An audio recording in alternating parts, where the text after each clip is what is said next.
For those who have ever stood at the edge of something beautiful and dangerous and chosen to step closer anyway. The Amalfi Coast did not apologize for itself. It rose from the Tyrrhenian Sea in great limestone cliffs, white and bone-pale, draped in cascading bougainvillea, so violent in their pinks and reds that they looked like wounds in the rock. The villages clung to the cliffs the way desperate things cling, Positano, Ravello, Praiano. Their pastel buildings stacked one upon another as if someone had simply dropped a handful of painted sugar cubes from the sky and let them fall where they may. The water below was the color of crushed sapphires, layered in gradients from deep navy at the horizon to impossible turquoise where it kissed the pale stone shores. Fiora Esposito had seen photographs. She had scrolled through them on her phone in the back of a taxi in Chicago, in the fluorescent sterility of O'Hare International during the 11-hour flight across the Atlantic. But no photograph, not a single one, had prepared her for the physical reality of standing at the top of the switchback road above Praiano with her oversized rolling suitcase jammed sideways in the narrow lane, while a Vespa horn screamed at her from behind. Va bene, she called out, which was approximately 30% of her Italian vocabulary, as she wrenched the suitcase to the side of the road. The Vespa, driven by a teenage boy who looked supremely unimpressed, shot past her in a blur of chrome and attitude.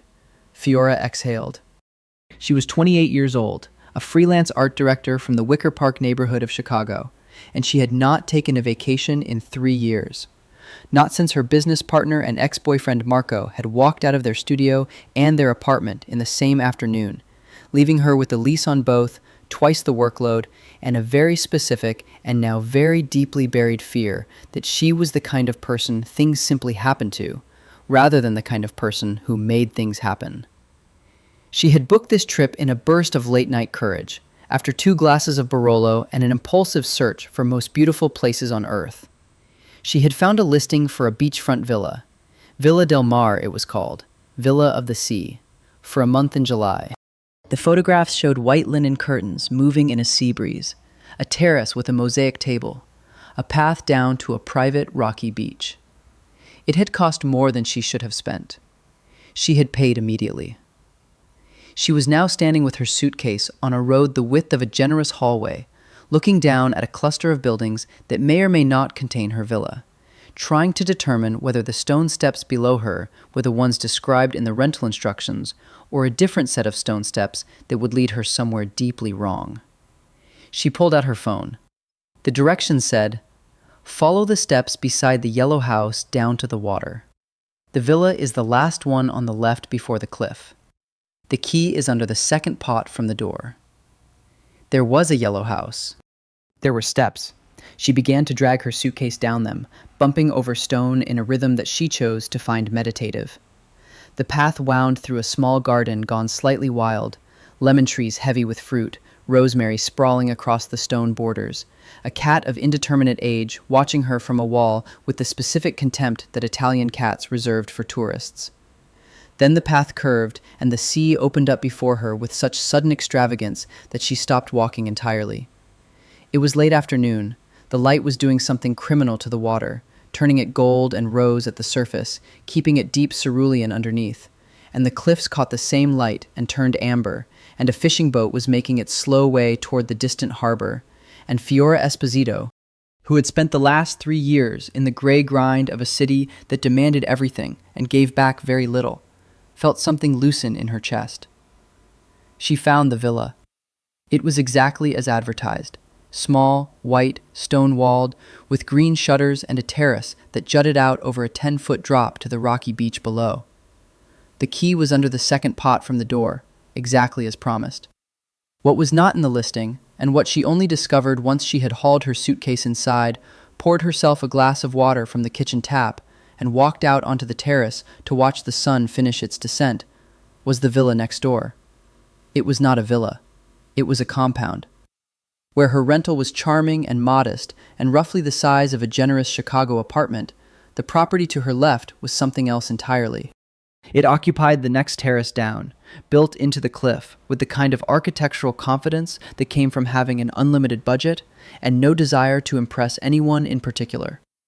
The main structure was white stone, broad and low, its lines modern and severe. A terrace of polished limestone stretched out toward the sea, furnished with heavy teak pieces, not the cheerful tourist furniture of rentals, but the settled permanence of a place that belonged to someone specific. There was a pool at the edge of the terrace, its water so still and blue it looked painted. There was a pergola draped in white wisteria. There was, at the far end, a figure. He had his back to her. He was standing at the railing of the lower terrace, looking out to sea, and he was very still in the way that certain men were still, not relaxed, but contained. He wore dark trousers and a white linen shirt with the sleeves pushed to the elbows, and even from this distance and this angle, she could see that he was tall, broad-shouldered, dark-haired, Italian in every particular she could discern. She was not staring. She was simply observing her immediate surroundings, which included, incidentally, a very attractive man on an adjacent terrace. As if he felt her attention, and perhaps he did, because in Fiora's experience, men like that always did, he turned.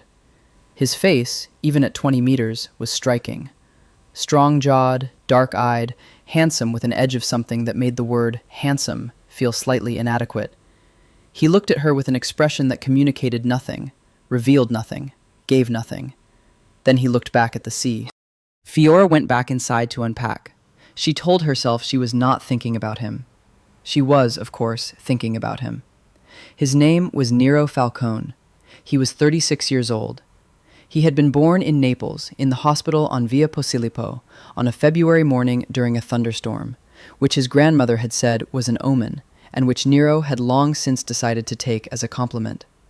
He had grown up in the Quartieri Spagnoli, the Spanish quarters, in a building that still bore the scorch marks of a fire that had happened before his birth, among people who were defined first and foremost by their loyalty, and secondly by their willingness to enforce it. He was, by any accounting that mattered in Campania, the most powerful man between Naples and Salerno.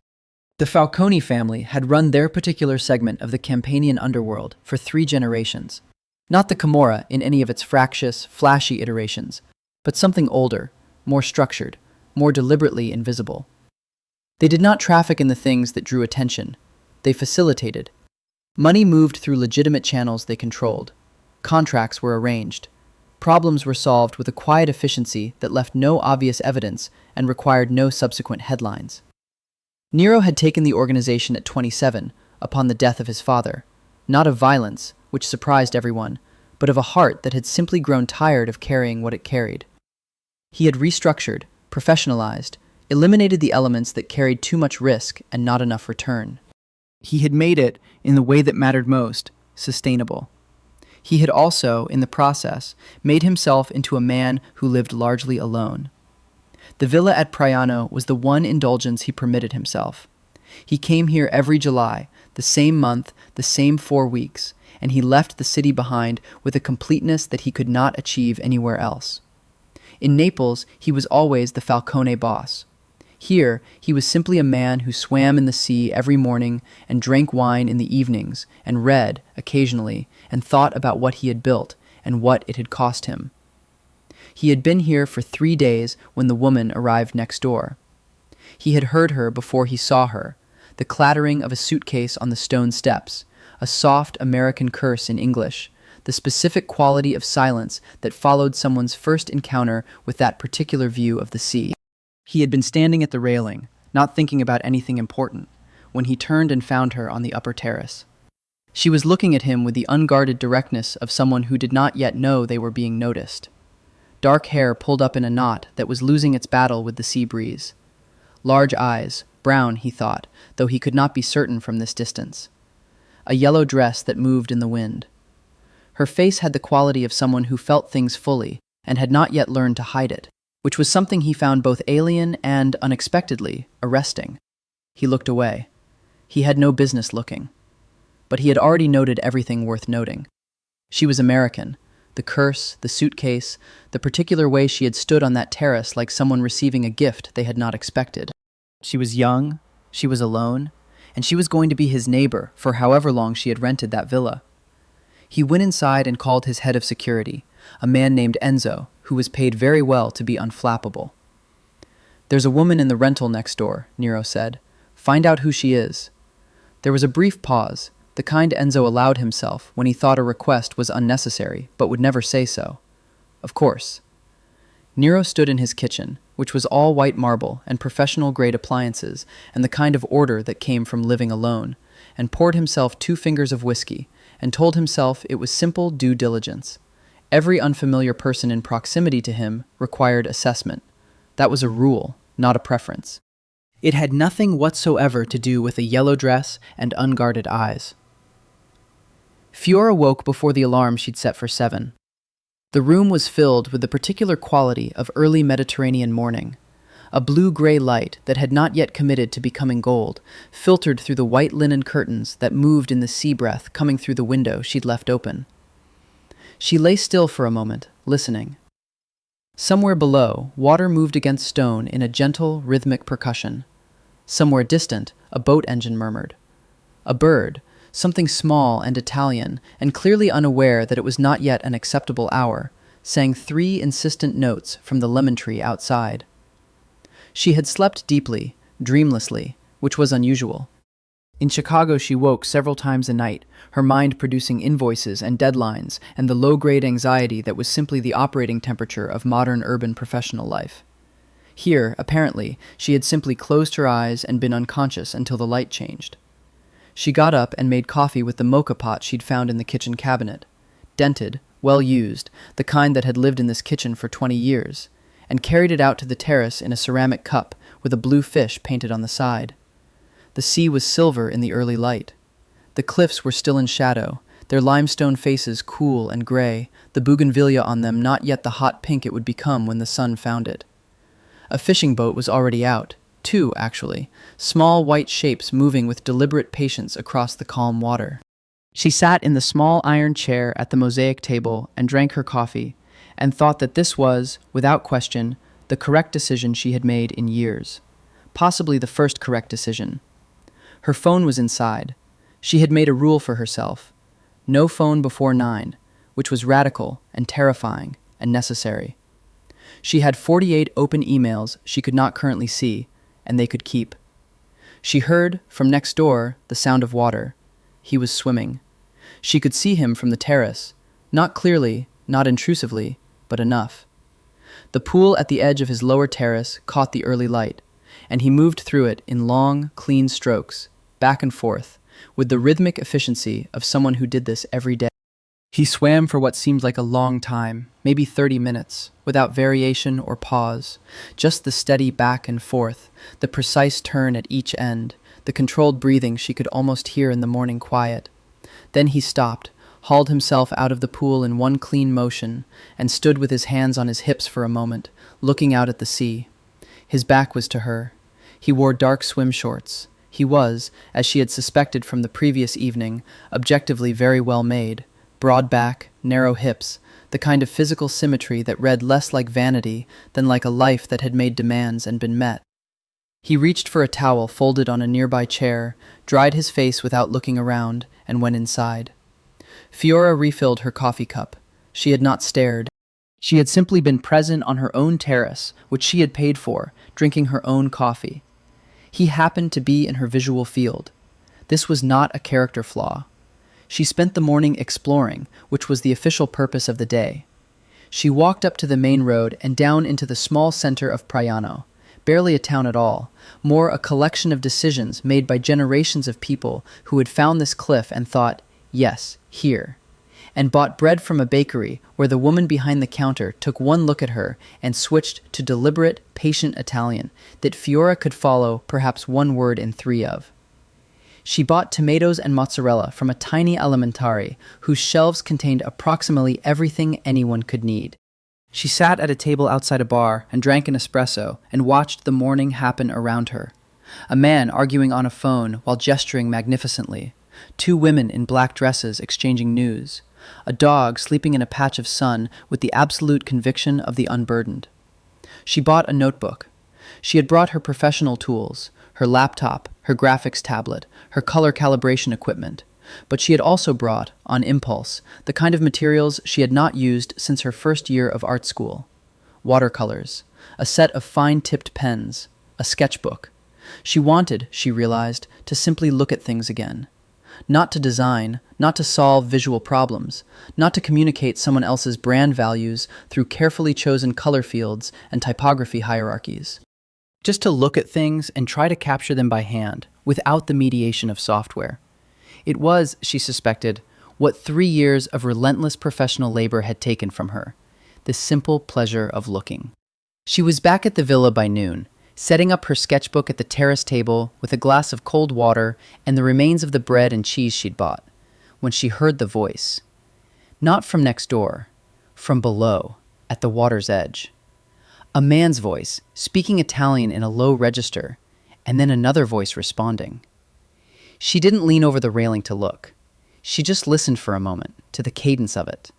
The particular music of southern Italian speech, which was less the elegant precision of Tuscan Italian and more something rougher and warmer. Notes dropped from the end of words, vowels stretched and compressed in ways that no grammar book fully accounted for. Then silence. And then footsteps on the path that ran between the two properties. She looked up from her sketchbook, and there he was. He was not, at this range, slightly less striking than he had appeared from 20 meters. He was more. He stood at the low stone wall that divided their terraces. Her terrace was above his by perhaps a meter, so they were almost level, and he looked at her with those dark eyes that she now saw were not simply dark, but a very deep brown, almost black, with the quality of water at depth. "Good morning," he said, in English. His accent was Italian, precise and unhurried. He knew exactly what he was saying and had chosen these words specifically. "Good morning," she said, because this was the obvious response. A beat of silence. He had not leaned on the wall casually. He stood a few inches back from it, hands in the pockets of his dark trousers, watching her with an attention that was total and completely composed.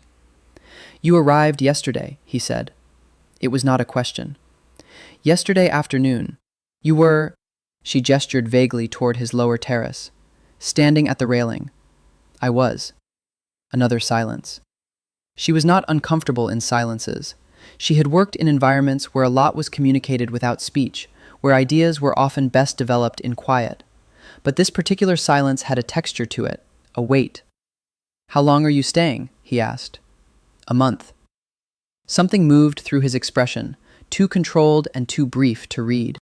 "I'm Fiora," she said, because standing here, not exchanging names, seemed unnecessarily mysterious. "Fiora Esposito." He looked at her name for a moment in the way that some people looked at unexpected coincidences. Then, Nero Falcone. She registered that the name was Italian. Both of them with Italian names, then, though she was third-generation American, and her Italian extended to approximately 40 words and the ability to make coffee on a mocha pot. She wondered briefly what his story was. "I should tell you," he said, "that you may hear noise sometimes, from my side. Occasionally there are people." "Likewise," she said, though she doubted she'd be causing much noise. "I'm working, mostly. I'll probably be very quiet." He looked at the sketchbook and materials on her table. "You're an artist?" "Art director. Though I'm not here for work exactly." She paused. "I'm here to remember that I like doing it." He absorbed this in the particular way he seemed to absorb everything she said, fully, without performing reaction. "Enjoy your morning, Fiora Esposito," he said. And then he walked back down toward his own terrace, unhurried, and she watched him go because there was nothing else to do when a man like that walked away, except watch. She looked down at her sketchbook. She had been in the middle of a rough sketch of the view, the boats, the cliffs, the layered quality of the light. Without thinking about it, she added a figure at a railing. Just the shape of him, the stillness of him, the way he occupied space. She looked at it for a moment. Then she turned to a fresh page and started again. By the end of the first week, Fiora had established a routine that felt, in its simplicity, almost like another life. She woke with the light, she made coffee, she sat on the terrace and drew, the sea in its morning moods, which were as variable as a personality and twice as interesting. She had pages of water studies now, the sea in silver, in rose, in the particular impossible aquamarine of 10 o'clock, when the light came at it from the right angle and turned it into something that no manufactured color could replicate precisely. She had been trying to mix it for 4 days.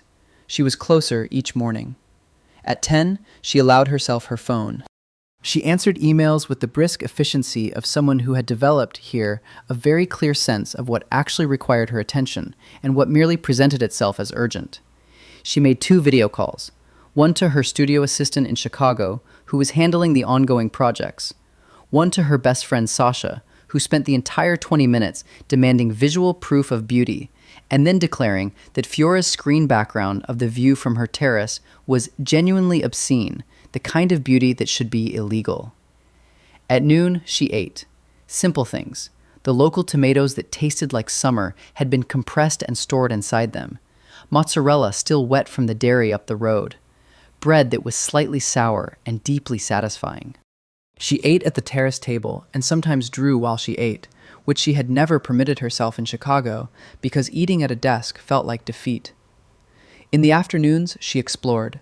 She had rented a small car for the first week, which she drove with the white-knuckled determination of someone navigating roads that were clearly not designed for cars, or possibly for anything other than very confident mountain goats, and she had made her way along the coast in both directions. Positano, which was achingly beautiful and also clearly aware of it, full of the specific beauty consciousness that came from being too frequently photographed. Ravello, higher up in the hills, where the gardens at Villa Cimbrone extended to a terrace at the edge of the world, and the air was cool and still and smelled of rose and cedar. Amalfi itself, the town that gave the coast its name, with its Arab-Norman cathedral and its paper mills and its harbor full of pleasure boats and fishing vessels in cheerful adjacency. She sketched everything. She filled pages. And in the evenings, she cooked simple things in the small kitchen, opened a bottle of local white wine, and sat on the terrace until the light was gone. On the 4th evening, she met Nero Falcone again properly. She had come down the path to the rocky beach below the villas, her own private access, she'd established, though it felt churlish to think of it as private when the beach was simply a ledge of flat rocks and a cove of clear, shallow water accessible to anyone willing to descend the steep path. She'd been swimming in the late afternoon, when the light was amber and the air was still warm, and she'd found that the cove was the specific shape and depth that made the water glow from below, every stone visible, every shift of light traceable. She was sitting on a flat rock, drying in the warm air, her wet hair loose on her shoulders, still slightly dazzled by the color of the water, when she heard someone on the path above. He came down with the particular care of someone who had done it many times, not uncertain, but deliberate, placing his feet with attention on the steep stone steps. He was in swim shorts again, a towel over one shoulder. He saw her when he was halfway down and stopped for just a moment, a beat of assessment so brief it might have been imagination, and then continued. "I didn't know you swam here," Fiora said. "I have a pool," he said, settling onto a rock several feet from hers, with a naturalness that suggested this beach was more his habit than she'd realized. "But the sea is different." "It is." He looked at the water. The last of the direct sunlight was gone from the cove, and the quality of light was diffuse and golden, everything softened. "How was your week?" "Good." She meant it completely. "Better than I expected." "What did you expect?" She considered. "I thought I'd be bored after 3 days. I'm not good at stopping." He looked at her sideways, not romantically, assessingly, the way someone looked when a statement revealed something they found interesting. "What made you think you'd be bored?" "I've been working constantly for 3 years. I thought I'd forgotten how to do nothing." "And have you?" "I haven't been doing nothing," she said. "I've been drawing. But it feels like nothing compared to work. It feels like," she searched for the word, "permission." He said nothing for a moment. Then, quietly, "Yes." She glanced at him. His eyes were still on the water, and something in his expression had shifted. The controlled surface had moved slightly, a small displacement, like a stone dropped in still water. "Do you take much time off?" she asked. "This month. Every year." A pause. "It's enough." It didn't sound like it was enough, but she didn't say that, because she had known this man for 4 days in the most superficial way possible, and making observations about the quality of his life seemed presumptuous. They swam separately and then together in an unplanned way. She went back in first, and he followed a few minutes later, and they ended up swimming parallel courses through the cove with a companionable distance between them, not talking, just moving through the same water. She was a decent swimmer. He was very good, his strokes long and economical. Watching him swim, she thought that he did everything with this same quality of self-containment, the same absence of waste. No movement unnecessary, no energy spent on performance. When they'd both emerged and were sitting on their respective rocks again, he said, "You're not staying in Positano or Ravello." "No, should I be?" "Most tourists do." A slight shift at the corner of his mouth, not a smile, but the possibility of one. "Praiano is less convenient." "I wanted less convenient." She pushed her wet hair back. "I wanted somewhere that felt real. Positano is beautiful, but it's so aware of being beautiful." He looked at her then, fully and directly, in the way he had looked at her from across the terrace wall that first morning, a look that gave her the specific sensation of being seen, not evaluated, seen. "You're right about Positano," he said. They walked back up the path in the gathering evening, not quite together, not quite separately, and at the point where the path divided to lead to their respective properties, he paused. "There's a restaurant in the village," he said, "not on any list. Caterina runs it. 7 tables. She makes pasta e fagioli on Thursdays." "Is today Thursday?" "It is." Fiora looked at him. He was watching her with that composed expression, giving nothing away. He was not asking her to dinner. He was providing local information to a neighbor. There was a distinction. "That sounds wonderful," she said. 8 o'clock, he said. "I'll walk." She went inside and stood for a moment in her kitchen, trying to determine what precisely had just happened, and whether she was excited or alarmed or both, and whether those were even different things in this particular context. Both, she decided, definitely both. The restaurant was everything he'd described. 8 small tables covered in red checked oilcloth, a handwritten menu on a chalkboard. A woman of perhaps 60 who emerged from the kitchen to personally confirm that yes, they still had the pasta e fagioli, and also there was branzino tonight if they wanted, caught that morning. The ceiling was hung with dried herbs and wine bottles and a string of lights that cast everything in amber. They sat across from each other, and Caterina brought wine, a local white, chilled, poured without being asked, and bread, and then the soup, which was so deeply satisfying that Fiora said nothing for a full minute after the first spoonful. "Good?" Nero asked. "Extraordinary." She looked across at him. In the light of the restaurant, he was different than he was in daylight. The severity of him was still there, but something else was too, something that the warm, amber light of a small Italian restaurant brought out in almost everyone. "Do you come here often?" "When I'm in Praiano." He drank his wine with the appreciation of someone who understood it. "Caterina knew my mother." "Your family is from here?" "From Naples, but we've had the house here for many years." He watched her over the rim of his glass. "Your name is Esposito. Your family is Italian?" "My grandparents came from Campania, actually. Salerno, my mother's parents." She smiled. "Which is why I have an Italian name and 0 Italian." "You had Italian enough to tell that Vespa driver to go ahead." She laughed, a real laugh, surprised and genuine, and he watched it happen the way you watch something rare and unexpected, with absolute stillness and full attention.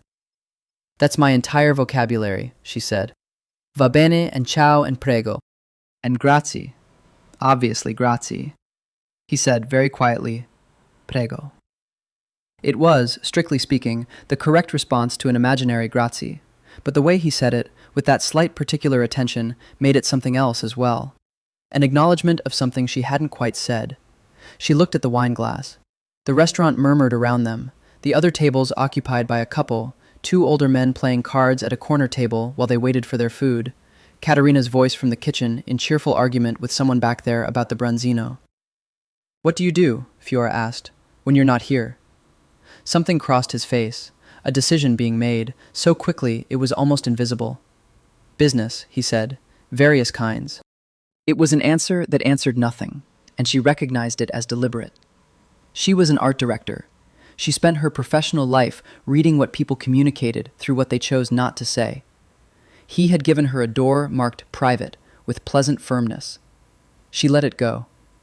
Not because she wasn't curious, but because she was intelligent enough to know that pushing at a closed door on a first dinner with a man she was going to be living next door to for a month was inadvisable.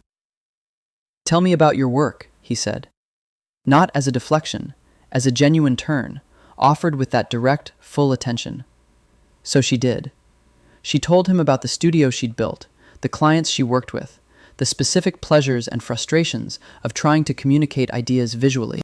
She told him about the 3 years of overwork, not the Marco part, not yet, perhaps never, but the way she'd let the work colonize everything until she'd looked up one morning and realized she couldn't remember the last time she'd drawn something just because she wanted to. He listened the way he seemed to do everything, completely, without performance, without waiting for his turn to speak. When she finished, he said, "What do you want to draw while you're here?" "Everything," she said, and meant it. He looked at her for a moment, and that almost smile was back at the corner of his mouth, and he refilled her wine glass without asking, and Caterina brought the branzino even though they hadn't ordered it. "You'll have it," she said in Italian, which Nero translated, and they stayed until the restaurant was otherwise empty. Walking back along the path in the warm dark, with the sea sounds below and the stars extraordinary overhead, he walked beside her in silence that was, remarkably, the most comfortable silence she had been in for years. At her door, she said, "Thank you for the recommendation." "Prego," he said again, just that, and turned and walked toward his own door. She went inside and stood in her kitchen in the dark for a long moment. Then she found her sketchbook and drew him from memory, quickly, just the outline of him in the amber restaurant light, the line of his jaw, the particular quality of his attention. She didn't analyze why she did this. She simply did it, the way you recorded things you wanted to keep. Enzo Ricci delivered his report on the second morning, as was customary. He did not come to the villa. He called on the secure line at 7:15 while Nero was still in the pool, which meant Nero stood dripping at the pool's edge with the phone pressed to his ear and the morning light coming up over the sea, and thought about what he was hearing. Fiora Esposito, 28 years old, born in Chicago. Parents are Antonio and Lucia Esposito, both teachers. Her grandparents were Compagnon, Salerno specifically. She has a design studio, works as a freelance art director for brand clients. Medium-sized operation, she runs it essentially alone since a professional partnership dissolved 18 months ago. No criminal record anywhere in any jurisdiction. No associations of concern. Enzo paused. She is exactly what she appears to be. "I see," Nero said. Another brief pause, the kind Enzo allowed himself when he had a thought he was weighing whether to share. "She arrived alone. She's booked the rental for 4 weeks. According to the rental agency, she paid in full up front." He paused again, more deliberately. "Shall I arrange to have the rental reassigned? There are other properties in Priano." Nero looked at the villa on the terrace above his. Her window was open. The white curtains moved in the sea air. "No," he said, "as you say. I want someone on the road access above, full-time. Quiet, no visible presence." "Of course." He set down the phone and swam another 10 laps with the particular efficiency of a man trying to not think about something by thinking about something else entirely. The facts were simple. She was a civilian, an American tourist with Italian roots and a design studio, and 3 years of overwork from which she was recovering. She posed no conceivable security concern. She knew nothing about him, except that he was a wealthy Italian man with a large house on the Amalfi Coast, which told her approximately nothing significant. She had looked at his professional deflection the previous evening, recognized it for what it was, and had the intelligence and good manners to let it pass. She was interesting. More interesting than he had expected, and he had expected nothing, because she was simply a neighbor and a complication, and he should have arranged for her to be moved to a different rental, and instead he had told Enzo no without thinking about it. This was, Nero acknowledged, information. He ran the house alone, by preference. He had staff in Naples, a housekeeper, a driver, the members of his organization who moved through his life as required. But here, he maintained the fiction of an ordinary, wealthy man on holiday. He cooked his own meals. He drove himself. He answered his own door. It was the one place in his life where the machinery of what he was did not surround him visibly. He had had relationships, not none, 2 women over the years since he'd taken over his organization, who had been intelligent and composed, and had understood, without him having to articulate it, that there were parts of his life that would remain separate. Both had eventually found the separation too complete. He understood why. He had not been able to offer what they needed, and had chosen not to try to manufacture what he did not have, which was, he thought, at minimum, honest. He was not, therefore, looking for anything. He was on holiday. She was a neighbor. He found himself, that afternoon, aware of the sounds from her terrace with a specificity that was completely involuntary. The scratch of a pen on paper, the soft sound of a brush being rinsed in water. At one point, a small exclamation, something between frustration and delight, that might have been the response to a color being achieved. At 4 o'clock, he came out to his own terrace with the specific intention of reading, which he had been meaning to do all afternoon, and she was sitting at her table with her back to him, and her dark hair loose now rather than up, and she was sketching the sea with a concentration that was entirely oblivious to his presence. He sat down. He opened his book. He read the same page 4 times. She turned at some point, not because of him, but because she was shifting her perspective on whatever she was drawing, and found him there, and something moved across her face that she didn't bother to hide. Something warm. Not performance warm, not social warm, but the real thing, the kind that showed up in people's eyes before they had time to decide whether to show it. "Reading?" she said. Attempting. She looked at the book, Sebald, The Rings of Saturn, which she tilted her head to read the title of. Heavy for a holiday. "It's about walking," he said. "It's about grief and memory and the ruins of things." He looked at her. She looked back with a slight expression that said she was aware of having said something unexpectedly direct, but was not apologizing for it. "Also walking," he said. She almost smiled, turned back to her sketchbook. "What are you grieving?" she asked, very casually, in the tone of someone who knew they were asking something they had no right to, and was asking anyway on the grounds that the directness might be interesting. He considered, genuinely, whether to answer. "Nothing in particular," he said. Which was both true and untrue in the way that most honest answers were. "And you?" A pause. She was mixing something on her palette, not looking at him. "I lost a few years to work," she said. "Which isn't grief exactly, but it's something. A mourning for ordinary time." "Yes." She looked up, and the surprise in her face was unguarded. Exactly that. They looked at each other across the wall between their terraces in the warm afternoon light, and Nero felt something he had not felt in a considerable time, the specific quality of being understood by someone who did not know him well enough to have predicted what he would say. It was dangerous. He knew immediately that it was dangerous, in the specific way that things were dangerous when they could displace your judgment. He had learned a long time ago to identify these things quickly and assess them with clarity. He looked back at his book. He did not, this time, read the same page 4 times. He read nothing at all. In Naples, the machinery continued without him. His second in command, a man called Caruso, who was meticulous and discreet, and had been with the Falcone organization since before Nero had taken it over, called at 6. "The Gennaro matter," Caruso said. "Has it resolved?" "Substantially. The dispute over the Pozzuoli arrangements has been settled. There may be a residual issue with the... I'll send it to you tonight. It doesn't require your presence." "Good. There's also news from Rome. Nothing urgent. The Testa family is making certain inquiries about expansion toward the south. I've been monitoring." "Keep monitoring. Don't respond yet. I want to see where the inquiries lead before we determine whether they're preliminary interest or a probe." "Understood." A pause. "You're well?" It was a practiced inquiry, Caruso being one of the few people in Nero's life who asked such things and meant them. "I'm well," Nero said. "I'll call you Thursday." He ended the call and stood in his kitchen for a moment in the evening quiet, the line between what he was and where he was very clear and very maintained. This was how it worked. The villa was not separate from his life. Nothing in his life was truly separate from the organization. That would be naive. But it was cleanly partitioned. The people who needed to know where he was knew where he was. The people who didn't.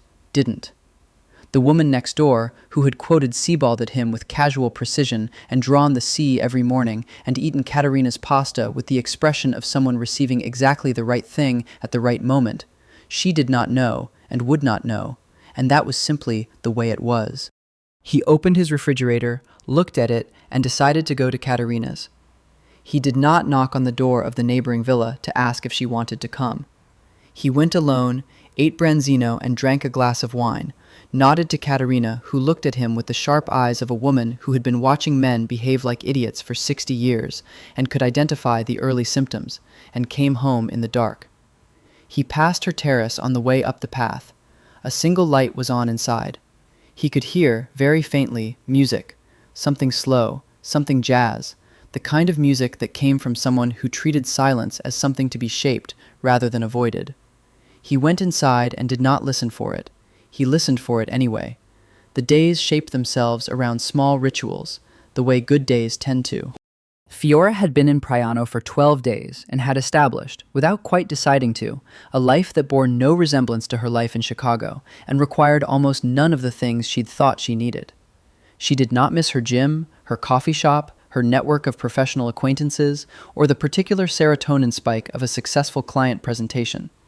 She missed, occasionally, Sasha, but Sasha had texted a series of escalating demands for photographic evidence of progress with the Italian, and Fiora had responded only with a photograph of her sketchbook open to a page of water studies, which was accurate and also uninformative. There was no Italian. There was a neighbor. Except that the neighbor had developed a presence in her day that was difficult to categorize. She had seen him on the path twice, and they had exchanged the kind of courteous good mornings that neighbors exchanged. She had heard him swimming in the early mornings.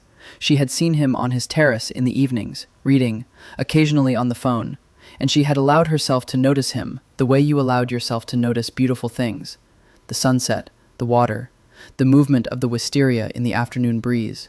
Not staring, appreciating. She had not been back to Katerina's restaurant. This was a decision she had not quite consciously made, but had arrived at by some back channel of instinct. The dinner had been the beginning of something. She was not naive enough to misread what it had been, and she was also not entirely sure that something was wise. He was guarded in a way that went beyond ordinary reticence. There were doors she'd sensed that first evening that went several stories deep. The warmth she occasionally caught in his expression existed in genuine tension with a quality that she could only describe as controlled remoteness, as if he'd decided long ago that certain things required keeping separate, and had enforced this so thoroughly that it had become structural. She found him interesting. That was the honest formulation. She was also here to reclaim herself from a period in which she had given herself entirely over to something that had not deserved it, and she was not yet confident enough in her reclaimed self to introduce complications. So, the path, the good mornings, the companionable parallel occupation of their respective terraces. On the 13th day, she came back from her afternoon swim in the cove to find a lemon tree branch on the wall between their terraces, with 3 perfect lemons still attached. There was no note. She looked at it for a moment. Then she took it inside and made lemonade and left 1 glass on the wall where the branch had been. When she went out later, the glass was gone. She was smiling as she went to bed. She told herself this was disproportionate. On the 14th day, Sasha called. "I need you to promise me something," Sasha said by way of hello. Sasha was 31, a corporate lawyer in Chicago who had the specific gift of treating every conversation as if it were a legal proceeding in which she was also the judge. "Good morning, Sasha." "It's afternoon there. Promise me you're not just drawing and being solitary. I need you to be talking to at least 1 human being per day." "I talked to the woman at the bakery, Signora Rinaldi. She's teaching me the Italian word for each kind of bread." "That doesn't count." "I talked to my neighbor." A pause that could only be described as legally significant. "The neighbor," Sasha said slowly. "Is this the neighbor from the photographs?" "I haven't sent you photographs of my neighbor." "No, but when I asked you to describe your rental situation, you described it in extreme detail that happened to include the architecture of the adjacent property, and I drew certain inferences." Fiora looked at the terrace wall. "He's a neighbor. He's Italian and private, and I don't know anything about him, and we exchange civilities, and it's fine. He's attractive. I didn't say that. Your reluctance to say it is itself very informative. A beat. Be careful, Fiora. I'm always careful. You are emphatically not always careful. You spent 2 years working exclusively with Marco in a studio that was also your apartment, and you called that professional judgment. I'm familiar with your relationship with caution. That was different. Different how? Fiora looked at the water. Marco was familiar. This is, whatever this is, it's not that. What is it? She thought of the lemons on the wall, the almost smile, the way he had listened to her talking about her work in the amber light of the restaurant with an attention that had felt like being taken seriously in the most complete way. I genuinely don't know, she said. That might be worse, said Sasha. He came over that evening. Not to her door. He came to the terrace wall at 6 o'clock, which was the hour when she was usually outside, and stood there with 2 glasses in his hand. My wine, he said, holding one out across the wall. From the place in Praiano, the Greco di Tufo. She took it, sat back in her chair. He leaned, this time, against the wall. The first time she'd seen him actually lean against anything, the first concession to informality she'd witnessed. How was your day? She asked. Quiet. He drank his wine. You went down to the cove. I do every afternoon.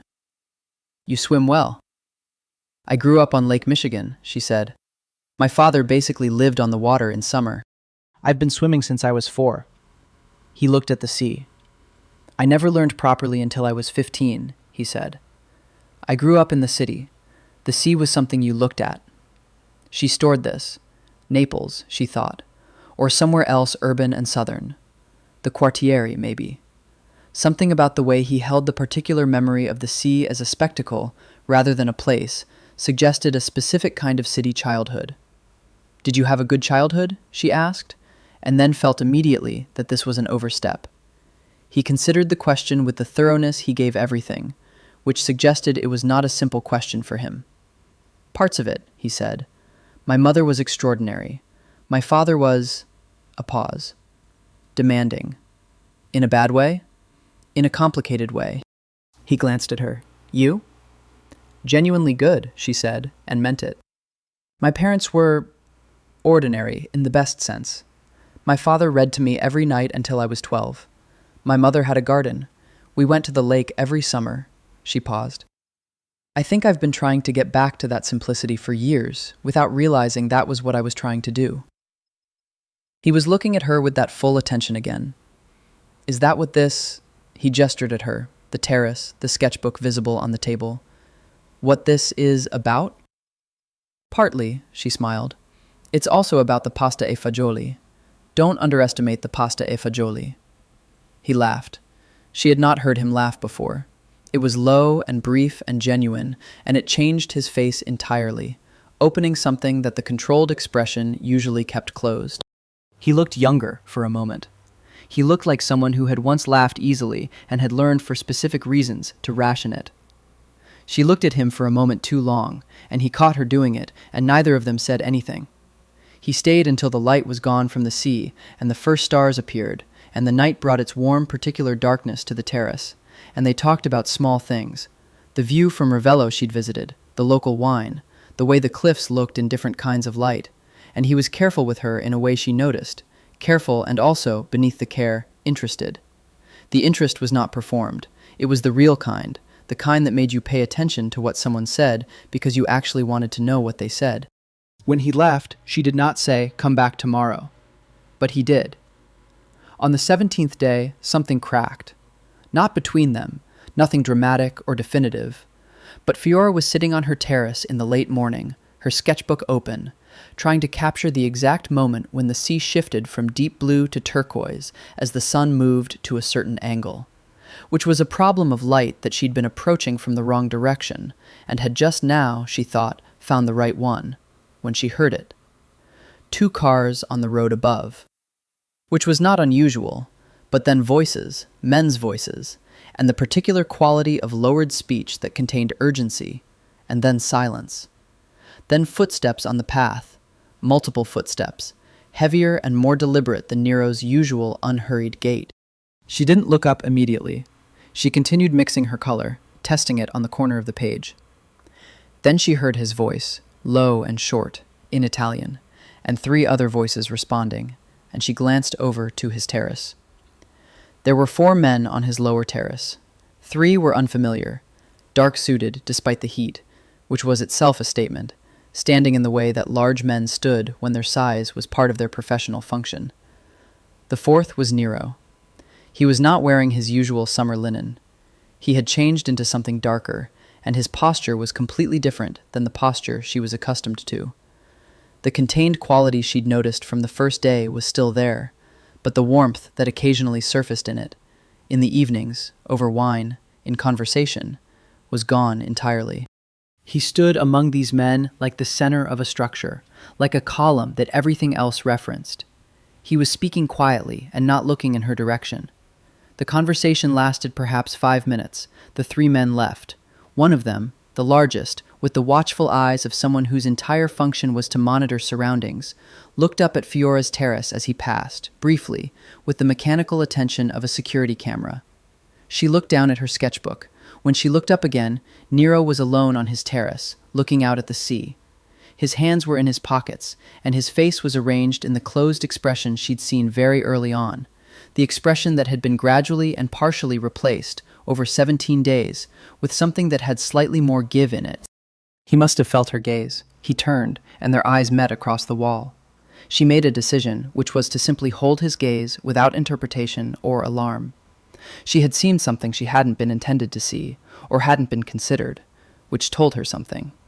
He had not thought to exclude her, or had not cared to, which might mean she was of no concern, or might mean he was comfortable enough with her presence that he'd forgotten to be vigilant about it. He came to the wall. He was, up close, looking at her with an expression that was searching, reading her, reading what she'd seen, reading what she made of it. "Business," she said, using his word from the restaurant. Something shifted in him. Not relief, exactly. More like a recalibration. "Yes," he said. "Okay," she said, and looked back at her sketchbook. He was quiet for a moment. Then, "You're not concerned." "Should I be?" He said nothing. "I grew up in Chicago," she said. "I've seen powerful men and the people who attend them. I've had clients who run large organizations and have security details. I'm an adult, Nero. I'm not under any illusion that the world is a simple place." He was looking at her in a way that was different from all the previous ways. Something concentrated and almost uncomfortable in it, as if she'd done something he hadn't anticipated, and the adjustment required focus. "You're perceptive," he said, and it wasn't a compliment exactly, or wasn't only that. There was a weight to it. "I'm an art director," she said. "I read visual environments for a living. I'm also, for what it's worth, not interested in things that are not my business. You haven't asked me about my work, and I haven't asked about yours. You asked what I did at dinner, and you said business, various kinds, and I let it go." He was still looking at her with that concentrated expression. Then, slowly, the concentration shifted to something else, something that she would not have dared to name, but that occupied the space just adjacent to admiration. "Come for dinner," he said. "Tonight. I'll cook." She looked up at him fully. It was the most specific invitation he'd made. Not a restaurant, not a walk, not wine on the terrace. His house. His kitchen. "What will you make?" she asked. "Spaghetti alle vongole." A pause. "My mother's recipe." She looked at him for a moment. "What time?" 8. She nodded once and went back to her painting, and did not examine too carefully why her heart was doing what it was doing. His house was, up close, even more beautiful than it had appeared from a distance. The interior was minimal in the way of spaces that had been designed with intention. White plaster walls, polished stone floors, furniture that was simple and expensive and functional. There were books everywhere, which surprised her, stacked on shelves and on surfaces in the specific disorder of books that were actually being read rather than displayed. There was art, not decorative, not brand-conscious, but the real thing. 2 prints she recognized as Alighiero Boetti, a small bronze on a table near the window that she leaned closer to examine and found was a Giacometti, not a print. "You like art," she said. "I like things made with intention," he said, from the kitchen doorway, where he was, actually, genuinely, cooking. She sat at the kitchen island and watched him cook, which was something she hadn't expected. He moved through the kitchen with the same economical competence he brought to everything, but there was a different quality to it here, something not quite relaxed, but less defended. He opened clams with the practiced hand of someone who'd done it many times. He built the sauce with attention, adding wine, watching the reduction. "Your mother taught you?" she asked. "My mother taught me everything worth knowing," he said. There was nothing sentimental in the way he said it, but everything was in it. "Is she... She died 11 years ago." "I'm sorry." He looked at her. "So am I." He stirred the pasta. "She would have liked you." She didn't know what to do with that. She sat with it. They ate at the table on his lower terrace, with the sea below them and the stars above, and the spaghetti alla vongole was the best she'd ever eaten. Not because the recipe was complex, but because every element was exactly right. The clams briny and sweet, the pasta at the precise margin of done, the whole thing shining with good olive oil and brightened with a quantity of parsley. "This is extraordinary," she said. "It's simple," he said, but he looked pleased, briefly, quickly, a small thing. Over the second glass of wine, she said, "May I ask you something?" He looked at her across the table. "You can ask." "Are you actually on holiday? It feels like," she searched for the word, "like you're here, and also not completely here. Like there's another frequency running under the surface." He looked at the sea for a moment, then back at her. "Perceptive," he said again. "You said that already. It keeps being applicable." She waited. "I'm here," he said, "and there is..." a pause. "Work that doesn't stop entirely, but I am here." He looked at her in the particular way she was beginning to recognize as his most honest expression. Not the social face, not the closed face, not the careful, strategic face she suspected he wore in most of his life. Just his face. "I am more here than I have been in a very long time." She held that, set down her wine glass. "Because of the sea?" she asked. "Among other things," he said, and looked at her, and didn't look away. She felt the warmth of the evening, the wine, the sound of water below, the stars, and him, and something that had been very carefully contained for 17 days, by both of them, stretched and shifted and pressed against its boundaries. She looked away first, not because she didn't want to look at him, but because she needed to think, and she couldn't think when he looked at her like that. "I should go," she said after a while. He walked her to the path between their properties and stood there in the warm dark, not quite close enough to be anything other than considerate, and said, "Good night, Fiora." She turned back once, at her door. He was still standing there. He didn't move until she was inside. She was painting the sea again, which was the ongoing project, the one she had begun to think of as her central work for this month. Not a series of studies, but something more sustained, an attempt to understand the water. It was day 20, and she had 17 sheets covered, and each one showed her something different about what she was looking for and how she hadn't yet found it. The problem was light. Not literally. The light here was extraordinary, the kind that painters had been making pilgrimages to the Mediterranean for centuries to access, that specific quality of southern European sun that did not merely illuminate but penetrated, that turned ordinary color into something incandescent. The problem was that she was trying to paint something that was partly light and partly water and partly a feeling, and feelings were not cooperative subjects. She had, she was beginning to understand, been trying to paint the sensation of being here, of being present, after years of not being present, of having the surface of the world admit its beauty to you again. Sasha had texted, "Update me on the situation immediately." Fiora had replied, "Nothing to update." Sasha, "Incorrect. Something is happening and you are processing it in your artistic medium instead of calling your best friend. This is classic Fiora avoidance behavior." Fiora, "I'm going to have dinner at his house tonight." Sasha, "What?" Fiora, again, for the second time. "We're eating pasta and talking, and that's all that's happening." "What does he do?" "He says business, various kinds." A long pause. "That is exactly what a hot criminal says. Those are criminal words, Fiora. I want you to know I'm a lawyer, and I am professionally identifying this as a red flag. You're a corporate lawyer. You draft merger agreements. I watch a lot of television. Be careful. Fiora had set down her phone and gone back to her painting and tried not to think about the phrase hot criminal, which was unhelpful. The dinners had become a thing. Not every night. They had not, somehow, slid into every night, which she suspected was deliberate on his part, a calibration. Every 2 or 3 nights, one of them would appear at the terrace wall at 6 o'clock with wine, and the evening would proceed from there, either to Katerina's or to his kitchen, or, once, to a longer walk up through the village to a promontory where you could see the entire arc of coast in the gathering dark.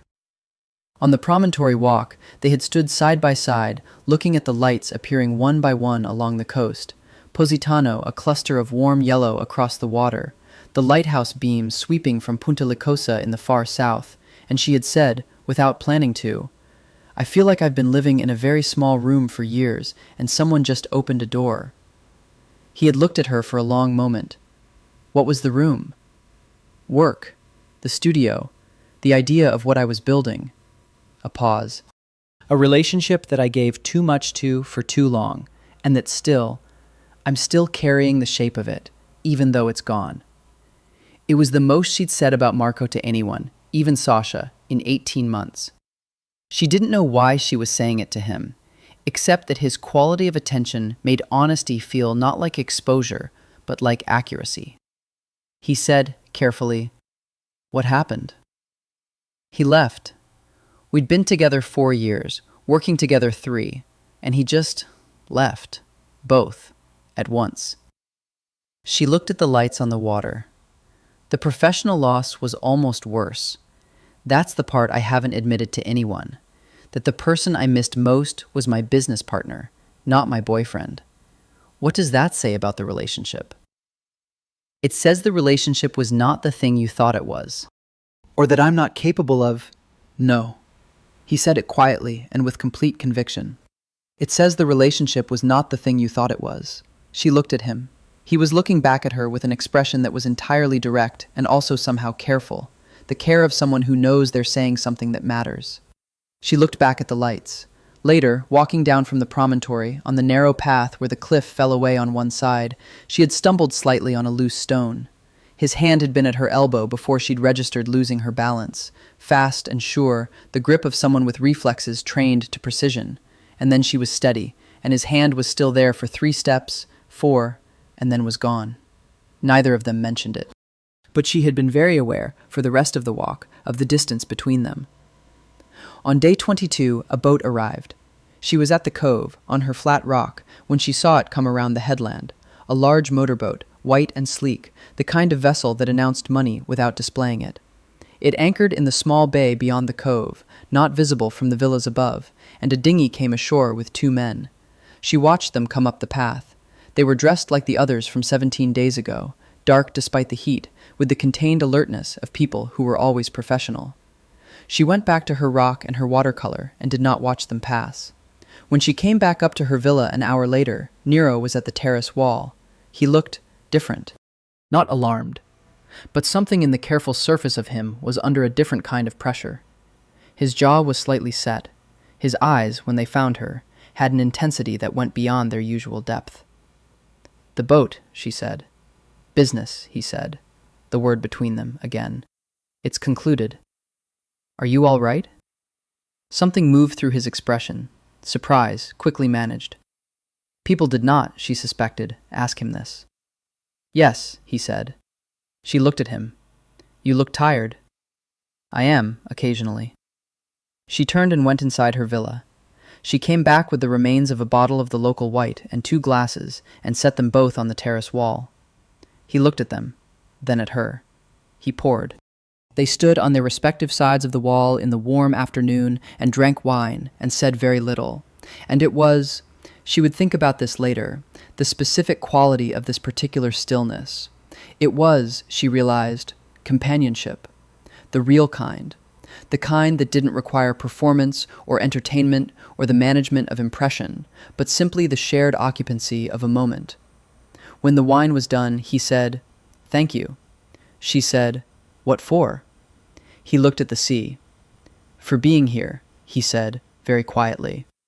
She did not say the obvious, which was that she was not going anywhere. She simply took her glass inside and let the evening come. She drew him on day 24, properly. Not the quick gesture drawing in her sketchbook, not the silhouette she'd done from memory that first evening. A real drawing, worked over 2 hours on a large sheet of watercolor paper, using her finest pen and building the image slowly, the way she'd been trained, observation and restraint, and the discipline of not rushing toward what you thought you saw. She did it without his knowledge, working from a position on her terrace where she could see him on his below, sitting in the shade of the pergola with a book and a cup of coffee, in the mid-morning quiet. He had his back partially to her, and she could see his profile, and the quality of his stillness in that particular posture, the contained ease of a man who was, for this hour, not required to be anything in particular. She worked slowly. She took wrong lines and let them be, because sometimes the wrong lines were part of how you found the right ones. She noted, without judgment, that she knew his face now well enough to draw it without looking, the specific proportion of jaw to brow, the way his dark hair grew, the line of his shoulders. She had been paying attention, it turned out, at a granular level. The drawing was very good, better than she'd expected. It captured something about him, the specific combination of power and restraint, the sense of a person who occupied space with intention, who was never accidental. She looked at it for a long time. Then she closed the sketchbook. That evening, at dinner, his kitchen again, a slow-cooked pork with fennel that he'd been working on since noon, she said, quite suddenly, into a silence, "I drew you today."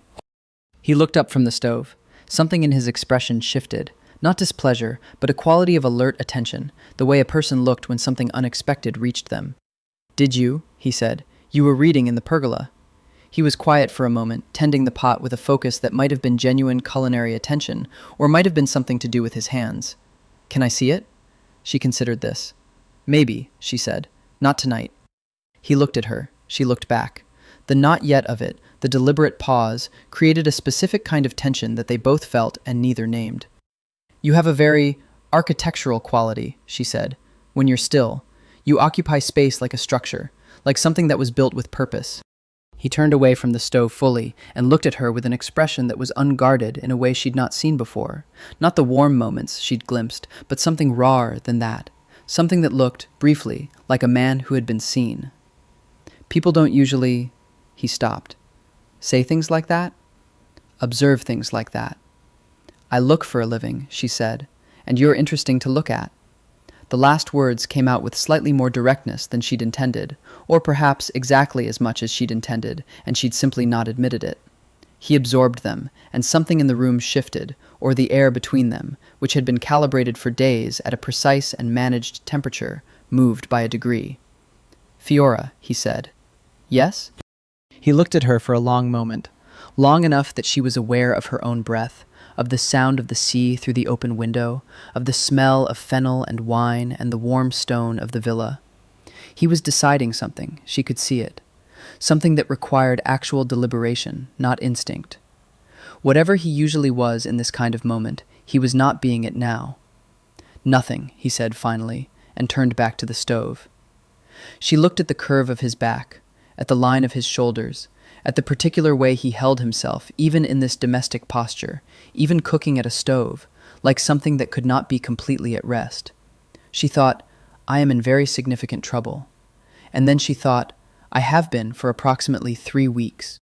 They ate and talked about the south of Italy, the specific character of Campanian culture, which he described with the detailed affection of someone who had grown up inside it and loved it without being blind to it. He told her about the quartieri in Naples, the neighborhood of his childhood, and she listened and asked questions, and he answered with a precision that told her these memories were carefully organized rather than freely accessed, chosen, not simply offered. He told her about a market near where he'd grown up, where you could buy fish that had been in the sea 6 hours before, and how his mother had gone every Saturday morning, and how the fishmonger's wife had taught him, at 7, to tell the difference between a fish that was fresh and one that merely looked it. "That seems like a useful life skill," Fiora said. "It's a Naples life skill," he said. "In Naples you learn to tell the difference between what is real And what is presentation? She looked at him. Did you? He met her eyes. Eventually, he said, not always in time. She thought about this for the rest of the evening, and was still thinking about it when she lay in bed in her rented villa, with the window open and the sea sounds coming in and the night warm, and the thought of him, on the other side of a shared wall, not sleeping either. She was almost certain he was not sleeping. She closed her eyes and thought, this is the part where you decide. She fell asleep before she'd decided anything, which was itself a decision. On day 26, a man named Philippe Renard arrived in Priano. She didn't know his name immediately. She met him in the ordinary way of small places, at Katerina's, where she'd gone alone for lunch, and he was at the next table with a glass of local rosé and an easy French-accented English, and the confidence of a man who had been handsome for long enough that social ease had followed naturally. He was 35 or so, blonde, well-dressed in that European way that was casual and expensive simultaneously. He worked, he said, in finance. Not unspecific in the way Nero was unspecific, but with the cheerful transparency of someone who found his own profession moderately interesting and expected others to feel the same. He was based in Paris, had rented a villa in Positano for a week, had come to Priano on the recommendation of someone at his hotel. It's better here, Fiora said. You've been here a while? 3.5 weeks. I have a villa near the water. She considered. I'm an art director. American, he said, with pleasure. I love Americans in Europe. You look at everything like it's remarkable. It is remarkable. He smiled at that, a warm, unguarded smile, with nothing strategic in it. Exactly. Yes. Come, are you having lunch? Let me buy you lunch. I've been talking to my phone for 3 days, and I find I desperately need a human being. She had lunch with him, which was pleasant and uncomplicated, in the way that encounters between strangers in beautiful places were pleasant and uncomplicated. He was funny and self-deprecating and genuinely curious about her work. He did not give her the sensation of being studied. He gave her the sensation of being enjoyed, which was different and considerably simpler. They had a second glass of wine. Katerina looked at her, once, with an expression she couldn't interpret. Do you want to see the cove below the village? Fiora said. It's extraordinary. I would love to see the cove below the village, said Philippe Renard. She took him down the path, not the private steps to her villa's beach, but the public access further along, and he was, genuinely, arrested by the sight of it. The layered water, the particular angle of light through the shallow rock shelf that made the color glow from below. Remarkable, he said, with feeling. She liked him, in the simple way she liked people who were genuinely present and meant what they said. They parted at the top of the path, exchanged numbers in case he came back through Priano, and she walked back to her villa in the warm afternoon in a good mood, thinking only that it had been a pleasant afternoon with a pleasant person. She was back on her terrace, sketchbook open, when she heard the voice. Who was that? Nero was at the terrace wall. He was in the posture of someone who had been there for a while, leaning now, which she'd learned to read as something between casualness and effort, him trying to look less pointed than he was. But his eyes were not casual. His eyes had a quality she hadn't seen in them before, a darkness that had weight in it. His name is Philippe, she said. I met him at Katerina's. He's French, visiting from Positano. You spent 3 hours with him. She set down her pen. Did I? She looked at him steadily. I didn't realize I was on a schedule. A muscle moved in his jaw. You're not. Good. She picked up the pen again. He was nice. I had lunch. Nothing interesting. Silence. She could feel the particular quality of it. Not the comfortable kind, not the companionable kind, but the kind that contained something being held back by sheer will. Nero, she said, without looking up. Yes. If you have something to say, say it. Another silence. Then, very quiet. I don't have anything to say. She looked up at him then. He was looking at her, and the expression on his face was completely controlled, and also not controlled at all in the way that mattered. She had been observing him for 26 days, and she knew, with the precision of someone who had been paying attention, that the control was working very hard right now. She thought, he is jealous. And then immediately thought, he has no right to be jealous. And then thought, but the fact that he is anyway. She set down the pen. "There is nothing to be concerned about," she said, clearly and directly. "In regard to Philippe." He looked at her. Something eased slightly in the line of his shoulders, a fraction, barely visible. Then, "I know that. It's not—" He stopped. "Not what?" He said nothing for a moment, and then, with the deliberate quality of someone making a careful choice, "Come to dinner." "Tonight?" "Yes." She looked at him for a moment. The light was doing something complicated behind him, turning the sea rose gold, and he stood against it with that particular quality of his, the weight and stillness of him, and she thought, here it is then. Here is the decision, delivered again, the one she hadn't made in bed 3 nights ago. 8 o'clock, she said. He nodded once, pushed off the wall, and went inside. She looked at the sea for a long time. Then she went to the small mirror in her bathroom and looked at herself, and thought with honest simplicity, "You already know what you want. The question is what to do about it." She went to dinner. He had made cacio e pepe, which was either the simplest pasta in Italy or the most technically demanding, depending on who you asked, and he had made it exactly right. The sauce clinging to the rigatoni in tight ribbons, the pepper serious without being punishing, the cheese emulsified to silk. She told him it was perfect. He said it was merely competent. She said, "You have a problem with receiving compliments." He looked at her across the table. "I prefer accuracy." "Then accurately, it's extraordinary. Better than anything I've had in any restaurant." She looked at the plate. "My grandmother would have cried."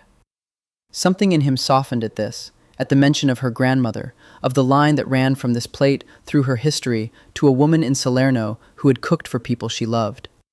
"She would have found it impure," he said. "Every Italian grandmother believes her own version is the only correct one." "She's right. Her version probably was the only correct one." Fiora looked up. "Do you cook for people often?" "No." A pause. "Not here. In Naples there are occasions, formal things." The quality of his tone on the word formal was not dismissive, but it was careful. "But not like this." "Not like this," he agreed. She was aware, over the rest of the meal, of a new texture in the evening.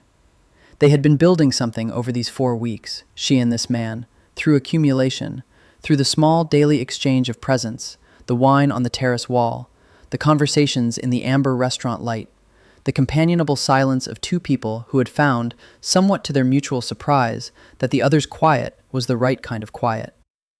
But tonight was different. The jealousy, which he hadn't named and she hadn't directly named, but which had been entirely present, had moved something, or removed something. A layer of careful management. After dinner, he took 2 glasses of wine out to the lower terrace, his own terrace, facing the sea. She followed. They stood at the railing. Below, the sea was dark and quiet, moonlight on it in a long silver road. The air was warm and perfectly still, that rare August stillness when even the sea seemed to hold its breath. "Tell me something true," she said. He looked at her sideways. "Something you don't usually tell people," she said. "Something real." He was quiet for a moment. She waited, not helping him, letting the question stand. "I've been happy this month," he said. "Genuinely. More than I can—" He stopped, tried again. "There are parts of my life that require a kind of severance from ordinary things, and I accepted that a long time ago. I built a life that was," he chose the word carefully, "sufficient." She was watching him, listening. "This," he gestured at the sea, or at her, or at both, which were not so different tonight. "This has felt like something I forgot I was allowed to want." She looked at the sea for a moment, then, quietly, "What did you want, before you forgot?" "This," he said, and meant it simply, the evening, the water, a person beside him in the warm dark who was real and present and knew, somehow, without the full story, what the cost of things had been. She turned toward him. He was already looking at her, not toward her, but at her, fully, with the quality she'd been aware of for a long time now, the attention that was entirely his own, unperformed, unmanaged. She reached up and touched his face. Just once, with her fingers at his jaw. the gesture of someone who had been wanting to do a thing and has decided, finally, to do it. He was very still. His hands at his sides did not move, but his eyes, dark and complete, closed briefly and then opened. "Fiora," he said. Just her name. The way he said it was a sentence. "I know," she said, because she did know. She knew that this was complicated, and she knew that there were rooms in him she couldn't enter, and she knew that this particular month was a world out of time, a parenthesis, and she knew that what came after the parenthesis was unclear at best. She knew all of this with perfect clarity. She kissed him anyway. He was careful at first. The control of a man who had been exercising control for a long time and did not immediately abandon it, even in the presence of something he wanted. But then she felt it. The moment the control shifted, became something else. The same quality, but redirected. Toward her. Toward this. Toward the specific warmth and pressure of her mouth, and the fact of her being here on his terrace in the dark. His hands found her waist. The particular way he held her was, like the rest of him, like everything about him, deliberate, complete. When they drew back, the night was exactly as it had been. Sea and moon and the warm air and the lights along the coast, and he was looking at her with an expression she had never seen on him before, entirely open, all the careful layers set down. He looked like himself, she thought. Whatever he was beneath the weight of his life, this was it. "I didn't mean for this," he began. "I know," she said again. "I don't—" He stopped. "Nero." She looked at him steadily. "I'm not asking you for anything you can't give me. I'm simply here." He looked at her for a long moment, and something that had been very carefully guarded for a very long time, moved in his expression, and was admitted. He brought her back inside. They stayed on his terrace until almost midnight, talking quietly in the warm dark, bodies close but unhurried, as if now that the distance had been crossed, they could afford to take their time. The moon completed its arc. The sea continued its ancient indifference to all human drama below. She went back to her own villa at midnight, barefoot on the stone path, the night air warm on her skin, and she lay in her bed and looked at the ceiling and thought that she had either done something very right or something very complicated. She thought probably both. He did not sleep. This was not unusual.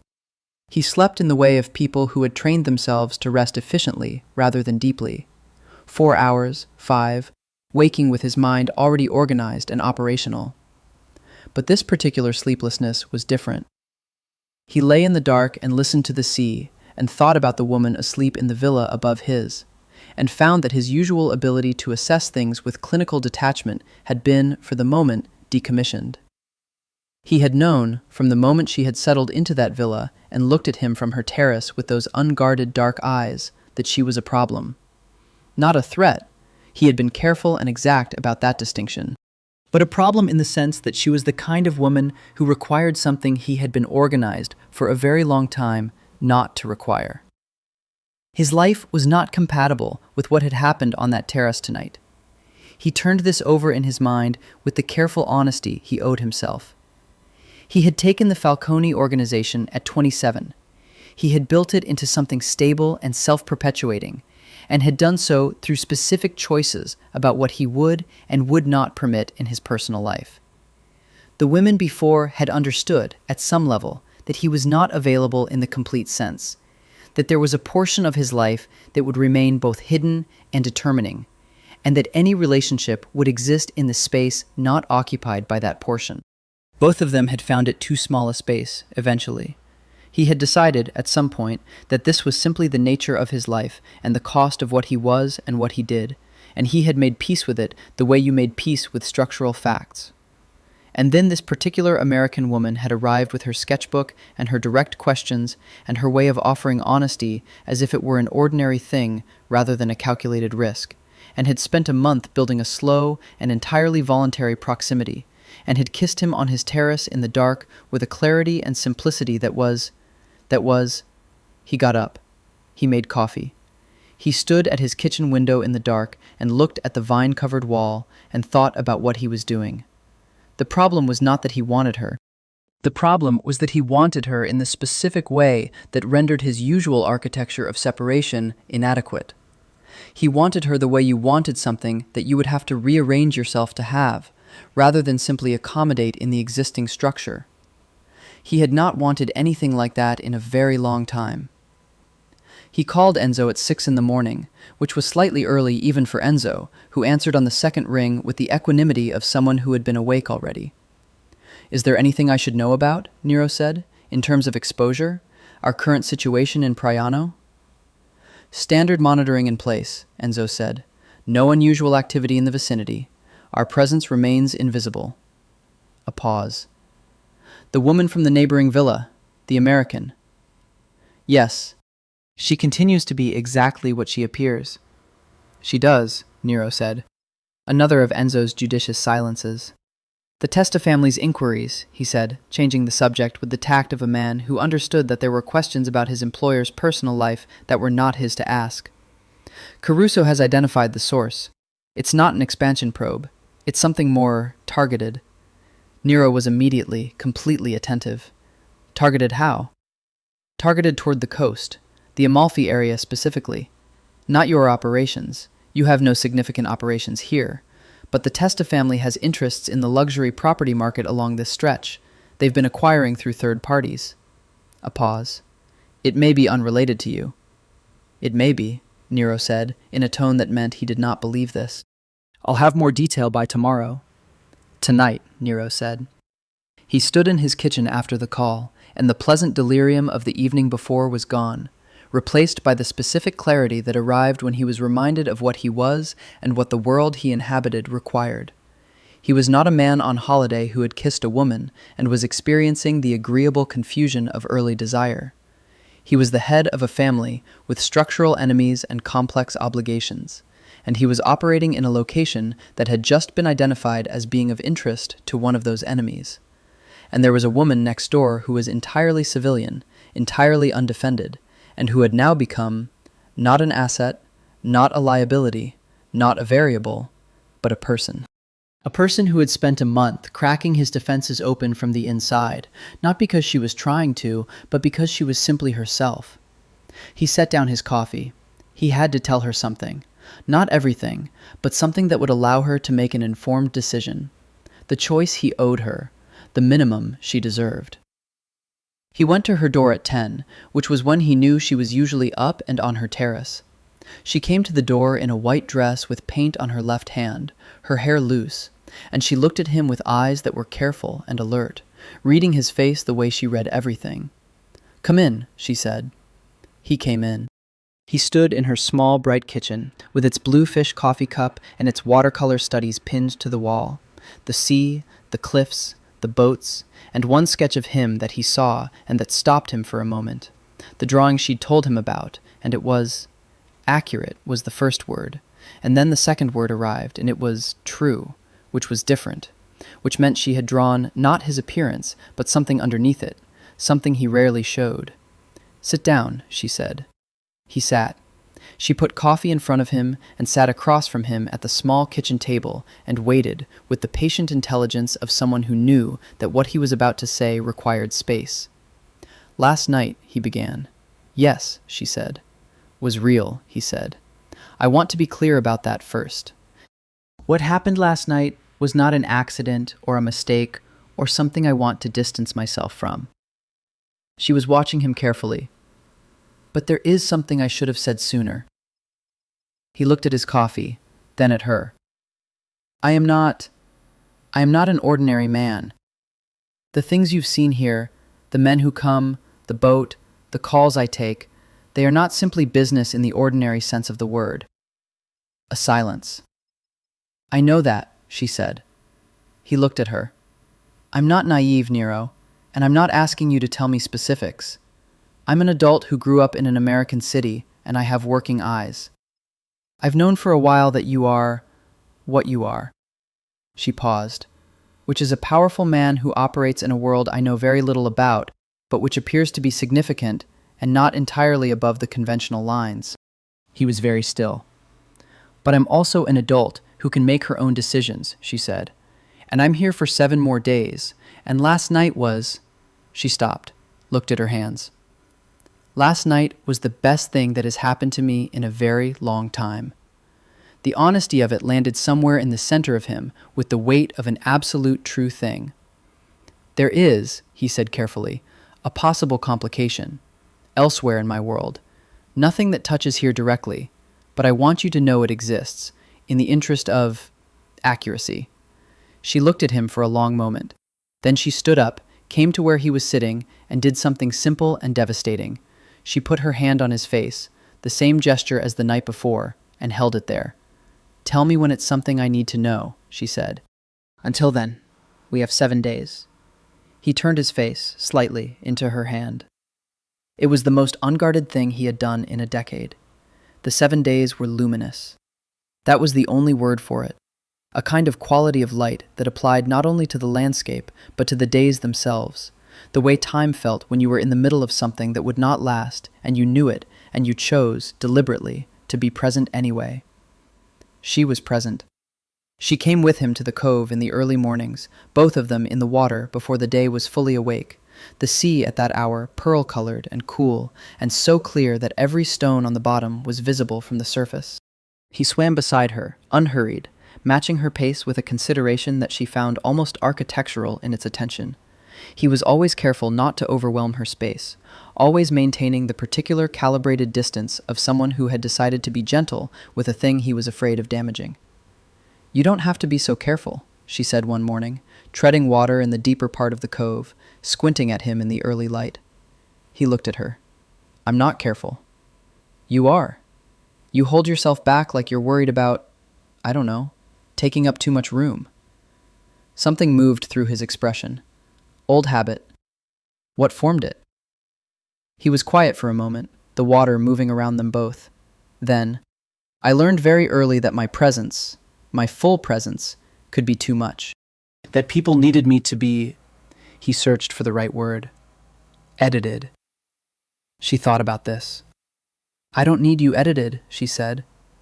He looked at her in the early light, the water pale around him, and said nothing. But she felt the shift in the distance between them, the small contraction of the space he'd been maintaining. They swam back to shore together. He showed her parts of the coast she hadn't found. Not the famous parts, she had those already, but the small, specific, local things. A path that led to a swimming hole inland, fed by a spring, the water cold even in August. A baker in a village 4 kilometers up the road who made a savory pastry with escarole and olives that was neither listed nor advertised and that you had to know to ask for. A viewpoint above Praiano, accessible only by a steep, unmarked path, from which you could see the coast in both directions and the islands, Capri and Ischia, as shapes on the horizon in the late afternoon haze. She drew all of it. She had moved past the sea studies now and was drawing the specific things, the baker's hands, the shadow of the wisteria on his terrace's limestone floor, the quality of light at the swimming hole, water green and dappled. She was drawing, she realized, the experience of this month, in the way you drew the thing you most wanted to keep. She was drawing him most of all, though she did not tell him this. The sketchbook that sat on her bedside table now had 12 pages of him, at the swimming hole with his hand trailing in the cold water, on the terrace with his coffee in the early morning, at Katerina's restaurant, looking at the menu, with that particular concentration he brought to even small choices. And once, her favorite, standing on the viewpoint path, looking at the sea with his back to her, the vista arrayed before him, the posture of a man who understood that what he surveyed was both his and not his. She was falling in love with him.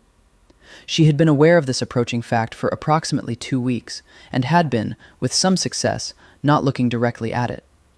Now, on day 28, with 4 days remaining, she looked at it directly and found that it was simply true, unambiguously and without revision, in the way that the most difficult true things were simply and unambiguously true. She loved him. She was in the process of loving him. The past month had been whatever months were that reshape you.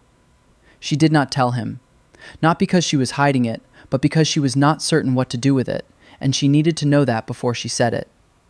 There was the question of what came next. She was going home. That was the fact.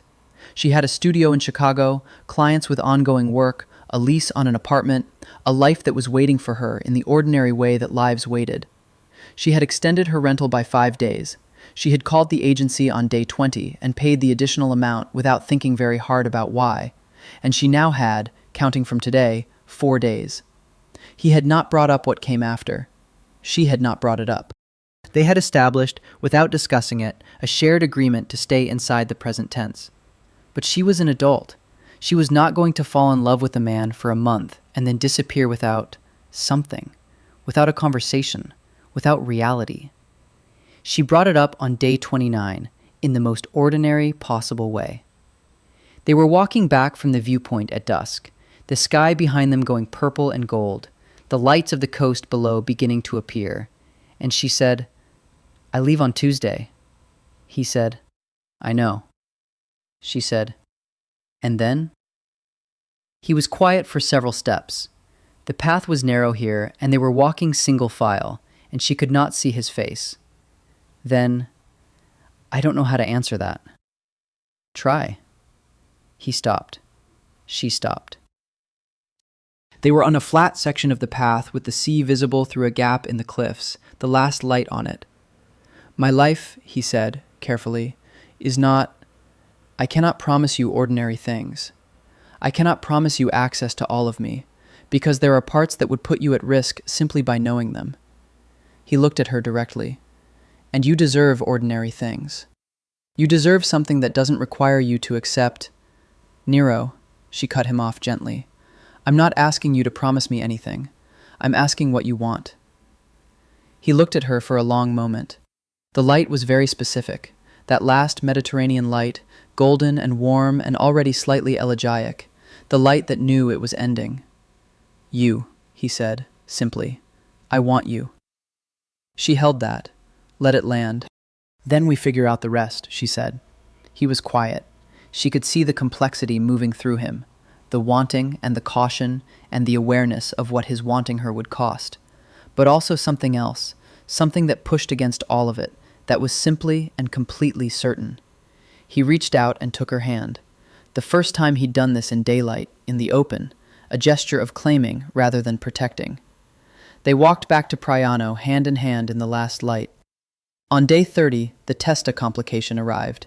Nero was on a call when his phone lit up with Enzo's number, the specific pattern that indicated urgency, and he told Caruso to hold and switched lines. "We have a situation," Enzo said. "2 Testa men are in Priano. They arrived this morning, staying at the hotel above the main road." Nero was already standing. "Surveillance?" "Passive. They appear to be making inquiries about property, but the timing is..." Enzo did not need to say what the timing was. "Are they aware of my presence?" "Unknown. Possibly." Nero looked at the wall between his property and Fiora's. She was on her terrace. He could hear her. The faint sound of water being poured from a pitcher. The particular stillness of someone working. "Is she at any risk?" he asked, in English, briefly, and then immediately in Italian. "The woman next door." "Not currently. There's no indication they know about her or that she's of interest to anyone." Enzo paused. "But her presence creates a variable."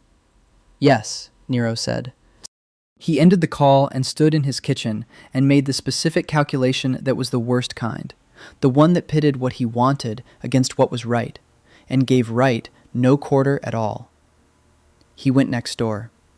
She opened the door in her painting clothes, a loose shirt covered in color, her hair up, one eye slightly narrowed from concentration on whatever she'd been doing.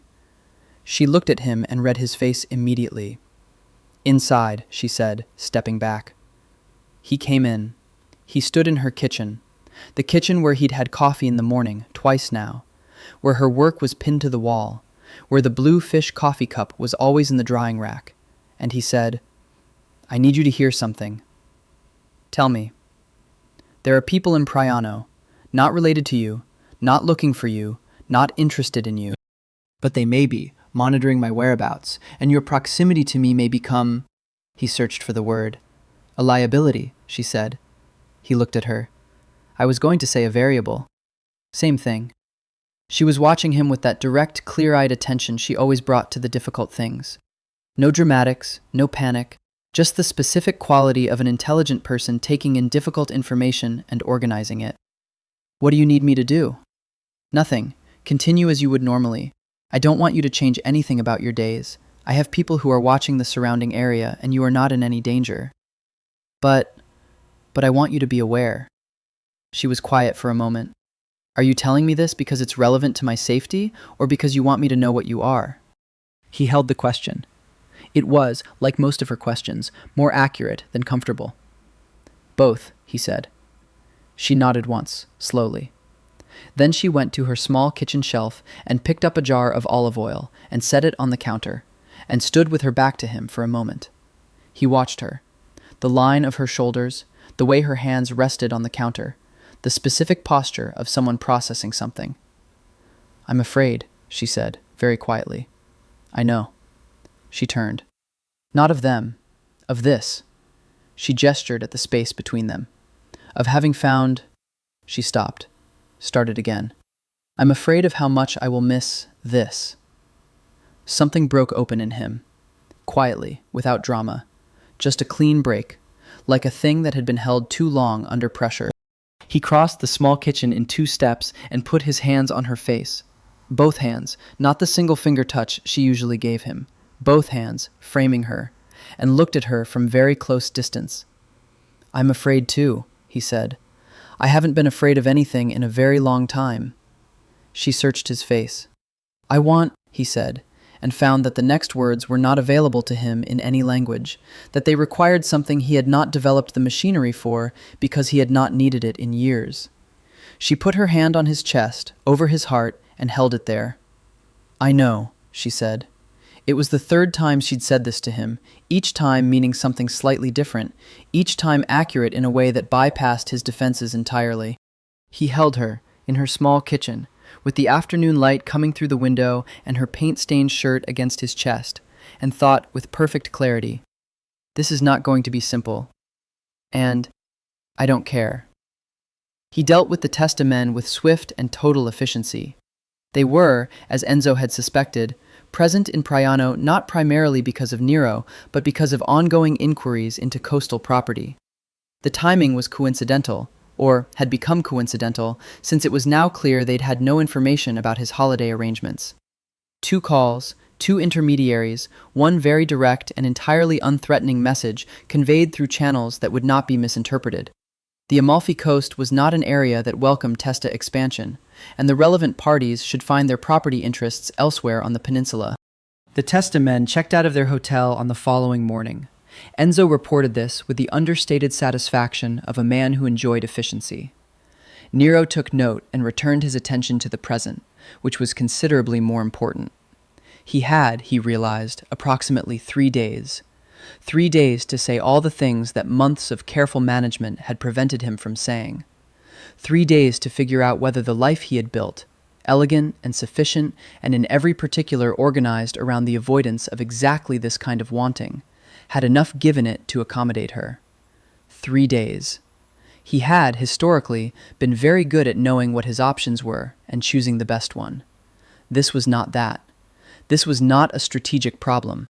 This was simply the most important thing that had happened to him since he had stood in a Naples hospital 11 years ago and understood that his mother was not going to recover, and had felt, for the first time in his adult life, that the organization of his world was insufficient to address what he was actually experiencing.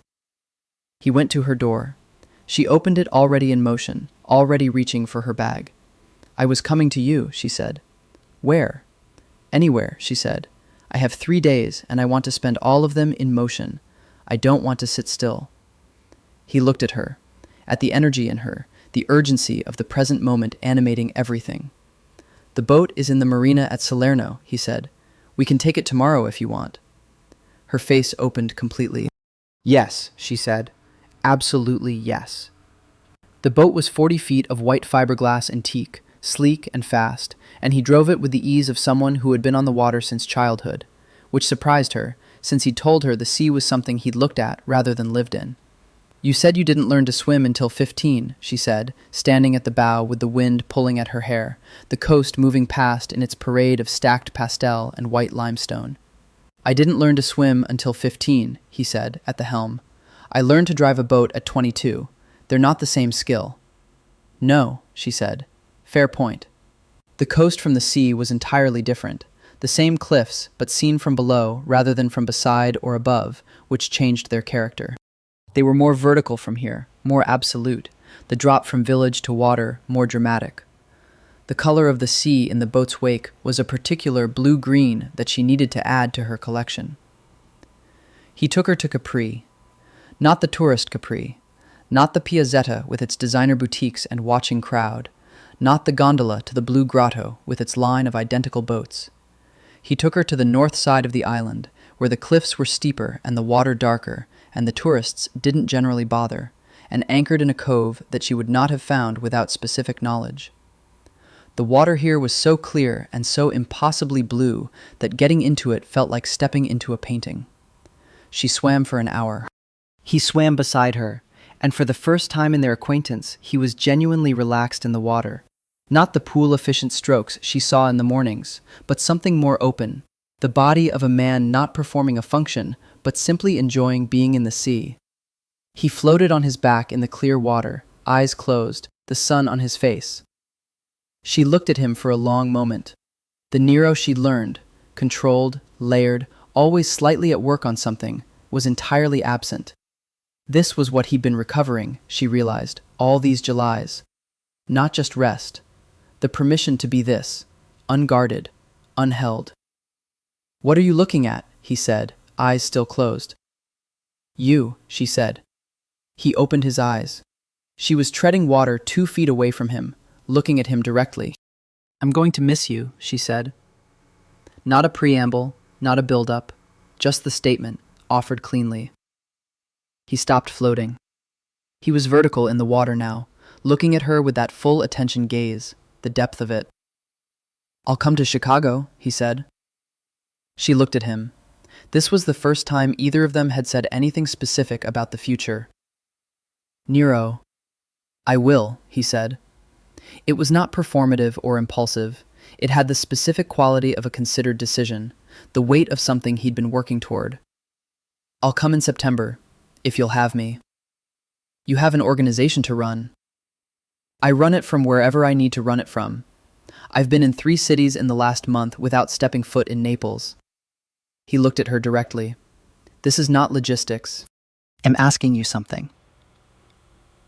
She looked at the water, the clarity of it, all the way to the bottom. "You'll hate Chicago in September," she said. "It rains." "I'll bring a coat," he said. She laughed. He smiled, the real one, the one that changed his face. "Yes," she said. "Come to Chicago in September." They looked at each other in the impossibly blue water of a Capri cove, and the future, unformed, complicated, likely difficult in ways neither of them could predict, was present between them as a real thing, a thing they were choosing. She reached out and touched his face, her palm against his jaw, wet from the sea. He turned and kissed her palm. They ate on the boat at anchor, bread and local cheese, and the tomatoes that were still doing their summer miracle, and wine cold from the cooler, and the boat rocked gently in the protected cove, and the afternoon turned gold and then amber, and the coast of Capri glowed against the blue-black horizon. She was sitting across from him on the aft deck, her feet up, her sketchbook in her lap, drawing him. And he was watching her draw him, with the expression she'd discovered recently, the one that looked like being seen. "You still have that drawing," he said. "The first one. The one I wouldn't show you? Show me now." She considered. Then she set down her pen and went to her bag and found the sketchbook, a different one, the earlier one, and opened it to the right page and handed it to him. He looked at it for a long time. The drawing showed him in the pergola, profile and 3/4 view, the quality of shadow and light she'd worked for 2 hours to get right. It had captured, she knew, she was sufficiently objective about her own work to know, not just his appearance, but the specific quality of his stillness, the way his presence in a space had weight and intention. "This is how you see me," he said. "That's how you are," she said. He looked at it for another moment. Then, very carefully, he closed the sketchbook and handed it back. "Can I have it?" he said. "When you're done." "I'll make you a copy," she said. You can have the original. He looked at her with that expression she was going to carry with her, the complete and unmanaged one, the one that lived under all the others. You should know, he said, that you have changed something. I don't know yet what exactly, but something has changed. She held his gaze. I know, she said, for the fourth and final time. The boat rocked. The cove held them. The light finished its transformation from afternoon to evening, and they were still sitting across from each other, with the remains of their meal between them, and the sketchbook in her hands, and the sea all around. 2 days left. She woke on day 31, knowing it, with a specific bodily awareness, the way you knew important things, through the body first and the mind second. She lay in the white linen quiet of her rented room, and listened to the sea, and did not reach for her phone, and did not begin organizing her return logistics, and simply was, for as long as she could manage it, simply present. Then she got up and made coffee on the mocha pot and went to the terrace. He was already in the pool. She stood with her coffee and watched him swim, which she had done every morning for a month, and thought, I will do this in Chicago in October. Wake up and drink coffee and reach for the specific quality of this blue water and his dark shape moving through it, and it will not be there. She thought about this without morbidity, without drama, simply as a fact. He saw her when he finished his laps. He stopped at the edge of the pool and looked up at her on her terrace above, both of them in the early light, and said nothing for a moment.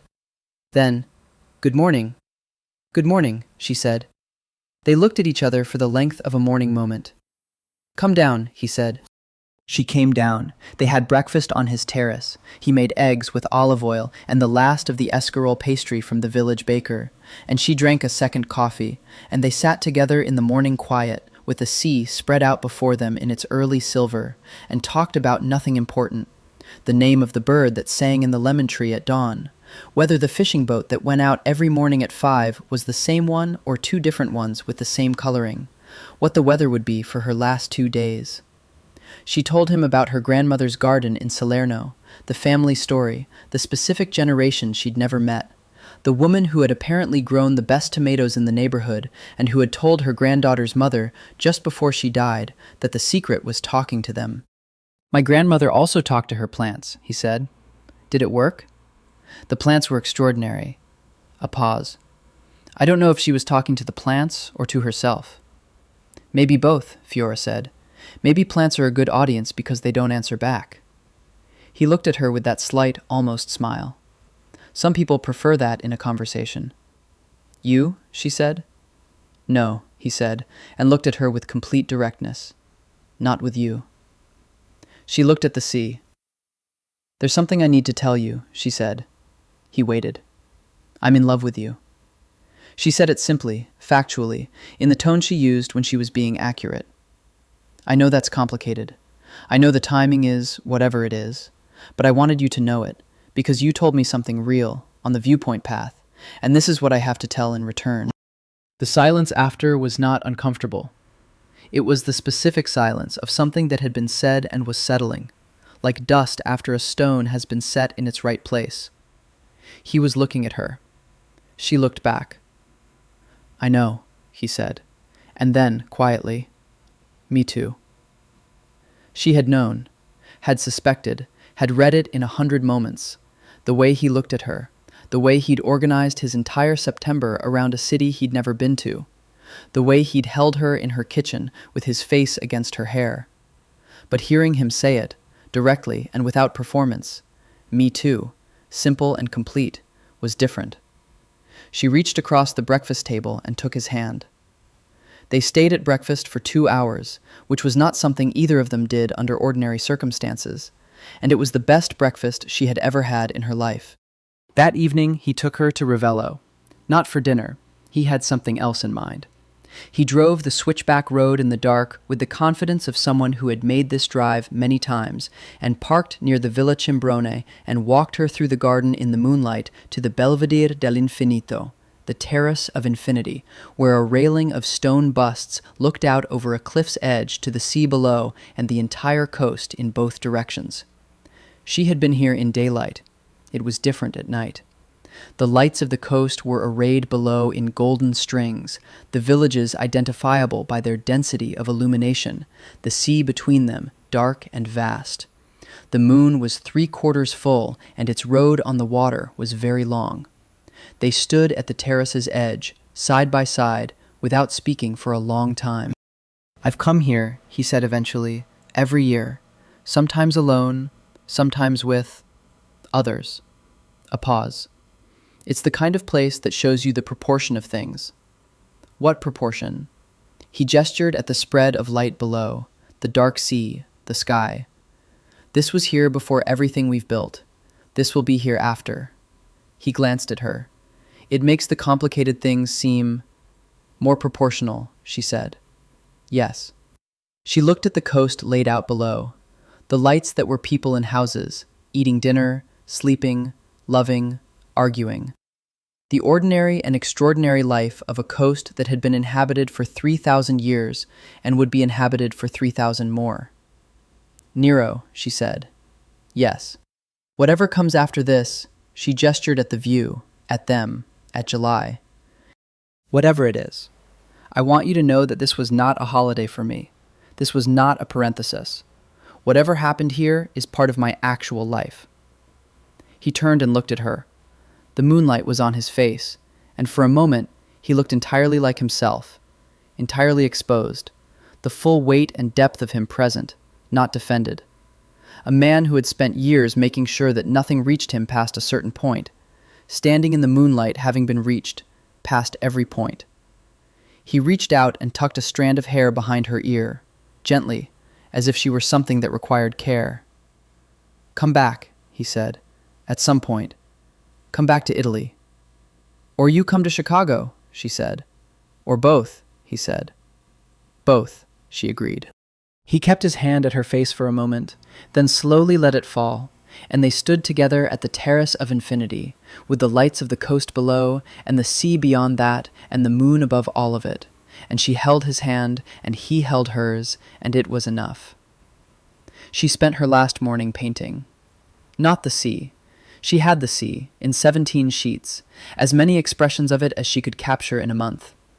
She painted the view from her terrace, the particular angle that included, at the left edge, the corner of his lower terrace, the pergola and the wisteria and the edge of the pool, and in the middle distance his terrace railing against the water. She was careful and slow, and she put everything she knew about the light into it, everything she'd learned over 32 days of looking at this specific patch of Mediterranean geography. She finished it at noon. She sat back and looked at it. It was good. Better than good. It was, she thought, the best thing she had produced in 3 years, maybe longer. Not technically, necessarily, but in the way that mattered more. It was entirely present, entirely true, full of the actual quality of the thing rather than its surface features. You could feel, in the painting, the warmth of the stone and the particular smell of wisteria and the salt in the air, and the weight of the month that had happened inside this view. She had painted grief and joy and desire and presentness all at once, and it looked like a terrace in Priano. She texted Sasha a photo of it. Sasha, "Oh, Fiora. This is the most beautiful thing you've made in years. You're in love with him." "Don't answer that. I can see it in the painting." She did not answer that.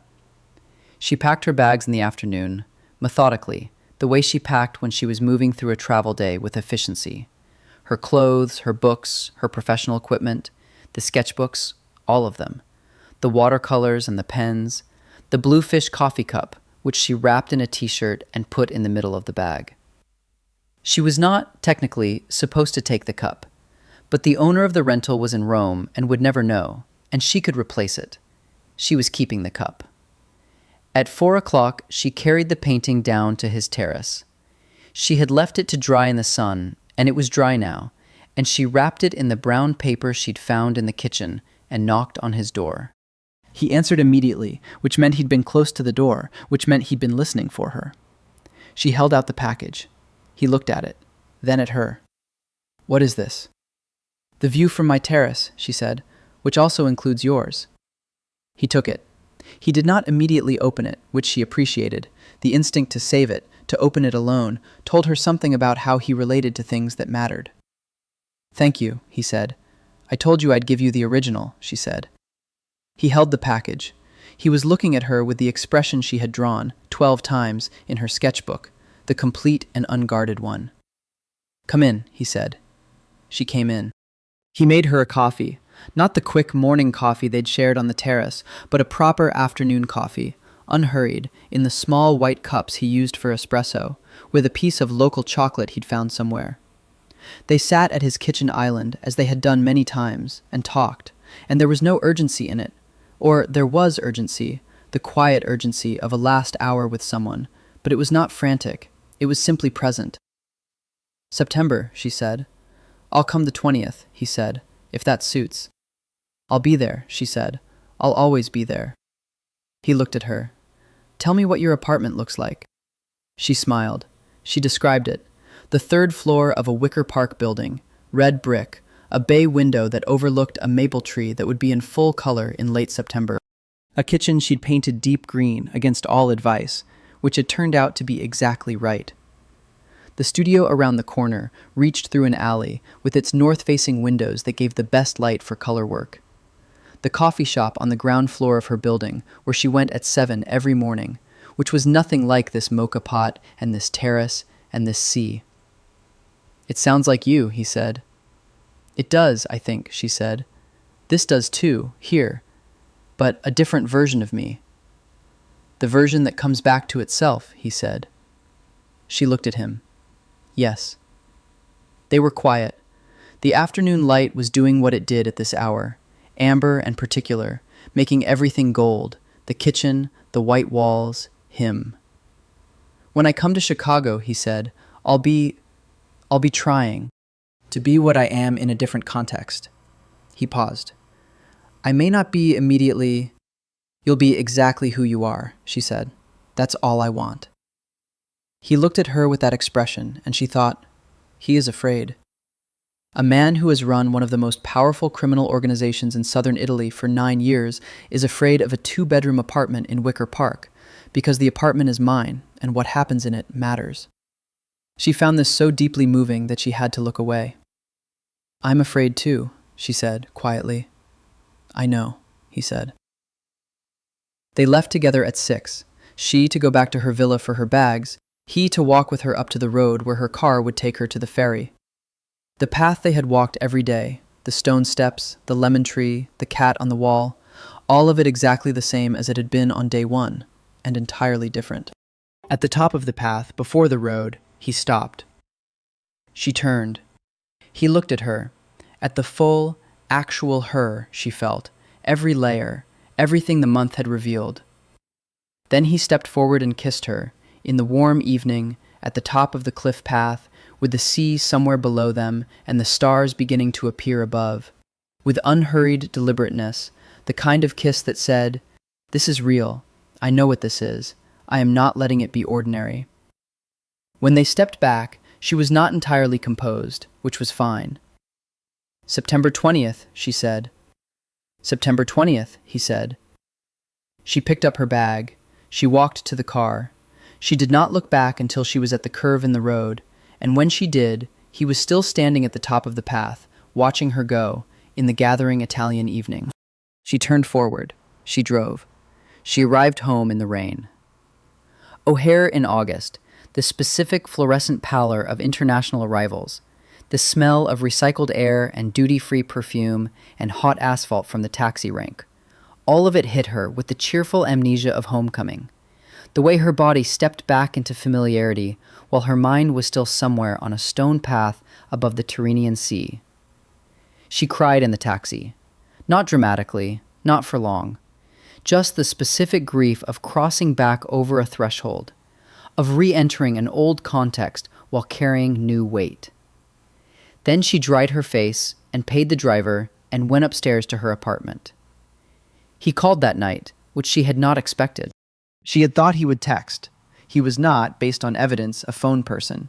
But her phone rang at 10 Chicago time, which was 5 in the morning in Priano. "You should be asleep," she said. "I am asleep," he said. I'm calling in my sleep." She laughed. This surprised her. She hadn't thought she had laughter immediately available. "Are you home?" he said. "I'm home." She was standing at the bay window, the maple tree visible in the streetlight outside. "It's raining." "What does Chicago smell like?" She thought about it. Wet concrete. Something from a restaurant downstairs. Garlic, I think. The particular smell of a city in rain. She paused. Nothing like Priano. "No," he said. A pause. "Tell me what you see." She described the street, the maple tree, the lights in the windows of the building opposite, the taxi moving through the wet street below. She described it carefully, the way she described something she was going to draw, with attention to the specific and the light and the quality of the scene. He listened. When she was done, he said, "September 20th. "September 20th, she said. They stayed on the call for another 20 minutes, saying not very much, simply present on each other's line, the Atlantic between them and the time zones divergent, and none of it actually a barrier to the thing they were doing, which was simply being near each other in the only way currently available.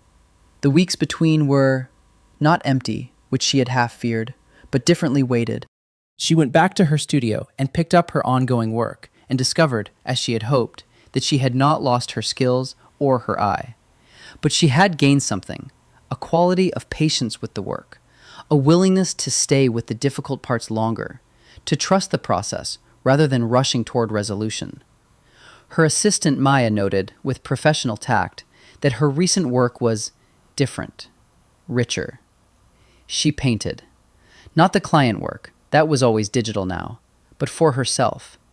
She painted the water studies, the ones she'd done in Priano, now on larger paper, in her studio with its north light. She painted the terrace. She painted him, not from the sketchbook, but from memory.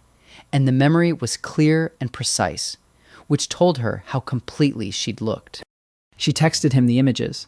He responded, always, with one or two words that managed to contain precisely what he meant. Beautiful, or the light. Once, of the painting of the terrace, I'm sitting there. She called him at midnight 3 times in the 6 weeks between August and September. He called her twice in the morning, his time, walking on a street in Naples that she could hear in the background, the particular music of that city, even through a phone speaker, even at this distance. He did not tell her about his work. She did not ask. This was the architecture they had agreed on, not ignorance, but elected boundary. She was not naive about his world. She had read enough, in those early days of curiosity after their first dinner, to know with relative specificity what she was in proximity to.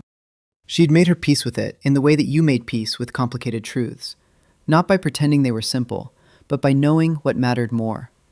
What mattered more was the man who had learned to swim at 15 and cooked his mother's pasta and stood at the terrace of infinity in the moonlight and told her, simply and without drama, "Me too." Sasha took her out for wine the week before he arrived. "I need you to understand something," Sasha said, with the directness of someone who loved you and was performing that love by being uncomfortable with you. "What you're describing, I know what I'm describing.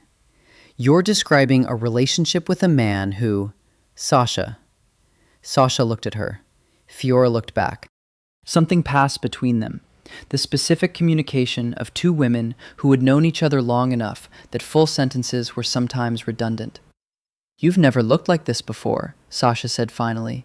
"Even with Marco, when it was good. You've never looked..." "Like what?" "Like yourself," Sasha said. "Entirely yourself." Fiora looked at the wine in her glass. "I know," she said. "Then I have nothing else to say," Sasha said, "except be careful, and also invite me to the wedding." "There is no..." "The gala, then. Whatever Italian Mafia bosses do for ceremonies. I want to be invited." "Goodbye, Sasha." "I'm serious about being invited." He landed in Chicago on September 20th at 11 in the morning, which she knew because he texted her from the gate. Arrived. "Your city smells like October." She was at her studio, which she'd been pretending to work in for 3 hours while actually achieving nothing of significance.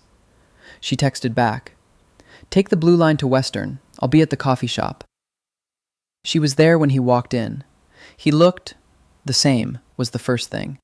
The same contained quality, the same dark watchfulness, the same particular way of occupying a room as if he'd assessed it before he entered. But also slightly different, slightly less defended than he'd been in those first days in Priano, as if something had been permanently opened and remained open. He looked at her across the coffee shop. She looked at him. He crossed the room. She stood up.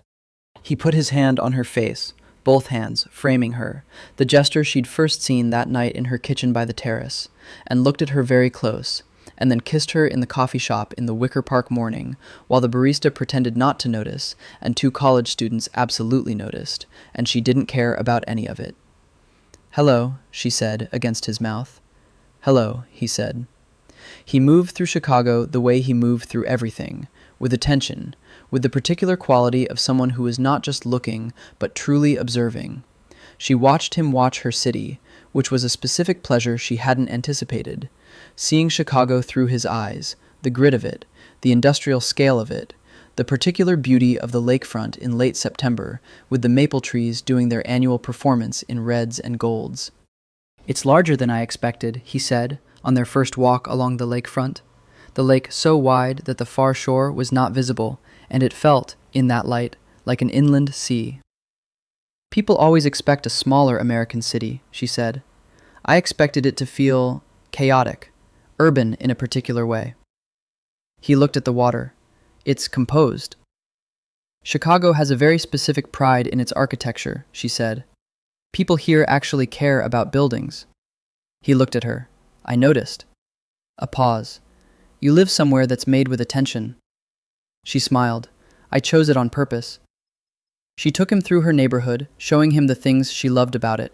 The independent bookshop that organized its shelves by mood rather than genre. The community garden behind the library, with its late-season sunflowers still tall. The record store that occupied the ground floor of a building that had been a stable in 1880 and still had the iron rings in the brick wall. He was a good person to show things to. He looked at everything she showed him and responded to it with genuine attention rather than social performance. She took him to her studio. He stood in the doorway and looked at the space for a long moment before coming in. The north windows, the work tables, the tacked-up color studies, the several large canvases that were the Priano paintings, which she'd been working on since she returned. He went to the paintings first. He stood before them for a long time. The sea studies, the cove, the terrace painting, his terrace, her terrace, the wisteria, the pool, the specific quality of July light. And then the last one, the largest, which was the viewpoint above Priano, the coast laid out in both directions, and in the foreground, slightly left of center, the figure of him. He looked at this one for a long time. "You paint the way you see," he said. "What do you mean?" "Completely, without simplifying." He turned and looked at her. "I've never been painted before. I didn't know what it would feel like to be seen that accurately." She looked at the painting, then at him. "How does it feel?" she asked. He was quiet for a moment. "True," he said. "Uncomfortable and true." She took him to dinner at a restaurant she loved. Not the fancy one, not the impression-making one, but a small Italian place in the neighborhood, run by a family from Calabria, where the pasta was handmade and the wine was simple, and the room was warm and slightly loud and smelled of garlic and bread and people having a good time. He ate with the appreciation of a man who knew food. "It's not compagnon," she said apologetically. "It's very good," he said, with complete sincerity. He looked at the room. "You're known here. I come every week. People looked at you when we came in. They know me." He was watching the room, and she could see the professional part of his mind noting it, the exits, the other patrons, the visibility from the street.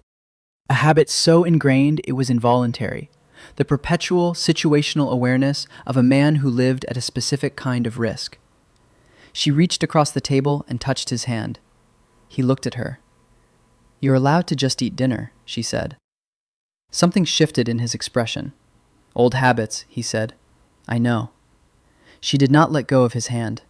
"Try." He tried. She watched him do it, the deliberate loosening of the perpetual alertness, the choice to be, for this hour, in a restaurant in Chicago having dinner with a woman he loved, and not the thing he was the other hours. It cost him something. She saw that clearly. She also saw what it gave him. He stayed for 8 days. She showed him the things worth showing. The Art Institute, where he stood before a Seurat for 20 minutes without speaking, and before a small Caravaggio that had been acquired from a Neapolitan collection and which stopped him completely, a specific recognition on his face. I know this, not the painting, but the quality of the light, the darkness pressing at the edges, the specific theatrical illumination of a Campanian interior. The Caravaggio period in Naples, she said.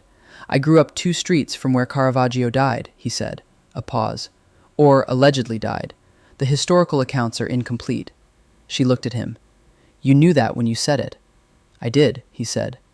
She laughed, and he looked at her with that expression, the complete one, the one she had been waiting to see again since August. She showed him Lake Michigan at dawn, which she drove him to one morning at 5:30, which he accepted without protest, in the way that people accepted the things offered by someone who knew a place better than they did. The lake in early morning light, vast and silver, the city behind them, and the water stretching to the horizon. He stood at the lakefront and looked at it in silence for a long time. I understand why you chose to live here, he said. Do you? The scale of it. He looked at the water. You need space. Not absence, space. Room for things to be large. She looked at the lake. Yes, she said. That's exactly right. He turned and looked at her. The dawn light was very specific, pale gold, long-shadowed, the particular quality of low autumn sun. He was, as she had noted many times in many different lights, very handsome. But that had become the least interesting thing about him over the course of 5 months of accumulated knowledge. What she saw, in the dawn by Lake Michigan, was a man who had been extraordinarily alone for a very long time, and who was, with great caution and great courage, trying to be less so. She took his hand. They walked along the lakefront as the city woke up around them. I need to ask you something, she said. Ask. What are we doing? She said it simply, without drama. I need, not a declaration, not a promise, just a direction. He walked for a few steps. Then, I want to come back, he said. Not once, regularly. And I want you to come to Italy. Not Priano, not only Priano. Naples, the life I actually live. She absorbed this. That's significant. I know what it means, he said, to bring you into that context. I've been thinking about it since July. He glanced at her. It's what I want. She thought about Naples, the city that made him, the Quartieri streets, the market with the fish that had been in the sea 6 hours before, the life he'd built from the specifics of where he was from. Okay, she said. He looked at her. Okay, she said again. Yes, I want that. The actual life. He squeezed her hand once, briefly, and looked back at the lake. The city was fully awake by the time they walked back, and he walked through it with a slightly different quality. Not completely at ease, not the vacation openness of Priano, but something real and genuine and present. A man walking through the city of the woman he loved with the intention of learning it. She watched him and thought, there is so much still to learn. About him, about this, about what it means to love someone whose life is what his is. There are years of complexity ahead, and difficulty, and things that will require you to be exactly as honest and as brave as you have been for 32 days on a cliffside in July. She thought, I can do that. She came to Naples in November. He sent a car to the airport. Not, she noted, a flashy car, not the kind of performance that would announce him at arrivals. A dark sedan, a quiet driver named Rocco, who had the specific quality of someone who had worked for Nero for a long time and had seen many things and was constitutionally discreet. He carried her bags and drove her through Naples with the particular confidence of someone who knew every street and its character. She watched the city through the window. She had come to Italy before, Rome, Florence, the tourist circuit. But Naples was entirely different from those places, different from Priano even. It had a density to it, an intensity, buildings stacked and darkened by time, streets narrow and the light between them specific and particular, afternoon sun cutting through in narrow gold shafts. There was an energy here that was not the cheerful tourist energy of Positano or the cultivated elegance of Amalfi. It was something older and more compressed. She thought, he made sense in Priano, with the sea and the space. He makes sense here too, differently. This is where the weight of him comes from. He met her at the door of his apartment, the penthouse. She had expected something grand and architectural, which it was. A full floor of a building in the Chiaia neighborhood, with views of the sea to the south and the city spread before it. But what she had not expected was the specifically personal quality of it. It was not a showroom. It was a home that had been lived in alone for a long time. The books everywhere, the good art, the kitchen in which she could see actual use, the oil-stained marble, the mocha pot that was identical to the one in Priano. The table in the dining room had a jacket thrown over one chair and a stack of papers that were clearly not decorative. She loved it immediately. She loved it in the way she had loved his kitchen in Priano, the specific quality of how a person inhabited their own space, what they chose to have near them, how they organized the private context of their life. "Tell me about this," she said, standing in the living room, gesturing at a photograph on the wall. Black and white, Naples, clearly decades old, a street scene with children playing in front of a building she didn't recognize. "Quartieri Spagnoli," he said beside her. 1970-something. The building is gone now. That street doesn't look like that anymore. "Is that—" She leaned closer. A boy, perhaps 7, sitting on a step with his knees up. Something in the posture, the contained stillness of it. "My uncle found it," he said. "He thinks that might be my father. I'm not certain." She looked at the photograph for a long time, then at the room around her, the books, the art, the specific choices of a man who had grown up in a street that no longer looked like that, who had made from those origins something enormous and complex and deeply private. He was watching her look at his home. She turned, and he was leaning in the doorway between the living room and the kitchen with his arms crossed, not defensive, simply watching, the way he watched things that mattered. "I like it," she said. "Very much." Something in him loosened. "Good," he said. Then, "Are you hungry?" "Starving." He cooked. She sat at the kitchen island in the Naples apartment as she had in Priano and in Chicago, and watched him move through the kitchen that was his kitchen, in the city that was his city, and thought that this was what she had asked for, the actual life, not the holiday version. And it was, already, in the first hour, more real and more complicated and more completely itself than the version she'd imagined. He made pasta e fagioli. She understood what this meant, the specific choice of this recipe in this kitchen for her first meal here. "Your mother's," she said. "My mother's," he confirmed. They ate at the kitchen island instead of the dining table because that was simply where they were, and the city outside the windows was doing its evening transformation, the light going amber, the streets below filling with the post-work tide of people, a church bell somewhere, the particular quality of a Neapolitan evening. "Tell me something about Naples," she said, "that isn't in any guidebook." He considered. "The best coffee in the city is at a bar in the Quartieri that has no sign. It's been there since 1920. The owner's name is Salvatore, and he hasn't changed anything. Not the bar, not the price, not the recipe. He will not tell you how it's done, and he has refused, publicly and emphatically, several substantial offers to franchise or bottle it. He says the coffee belongs to the neighborhood." She smiled. "Take me." "Tomorrow morning," he said. She looked at him across the kitchen island. He was in his own context here. The contained alertness of him was present in a way it wasn't always in Priano, the full machinery of what he was running somewhere just behind his eyes. But also, underneath that, the person she had come to know in July, the man who ate pasta e fagioli on a terrace above the sea, and was, more than anything else, deeply alone and reaching toward not being. "Nero," she said. "Yes." "I'm glad I came." He looked at her for a moment. Then, with the specific quality of someone who was not going to be more emphatic than the truth required, "I know. So am I." He took her through Naples over the next 3 days with the same specific, unhurried attention he'd brought to her city, showing her the things that were not in the guidebooks, or were, but that no guidebook could fully explain.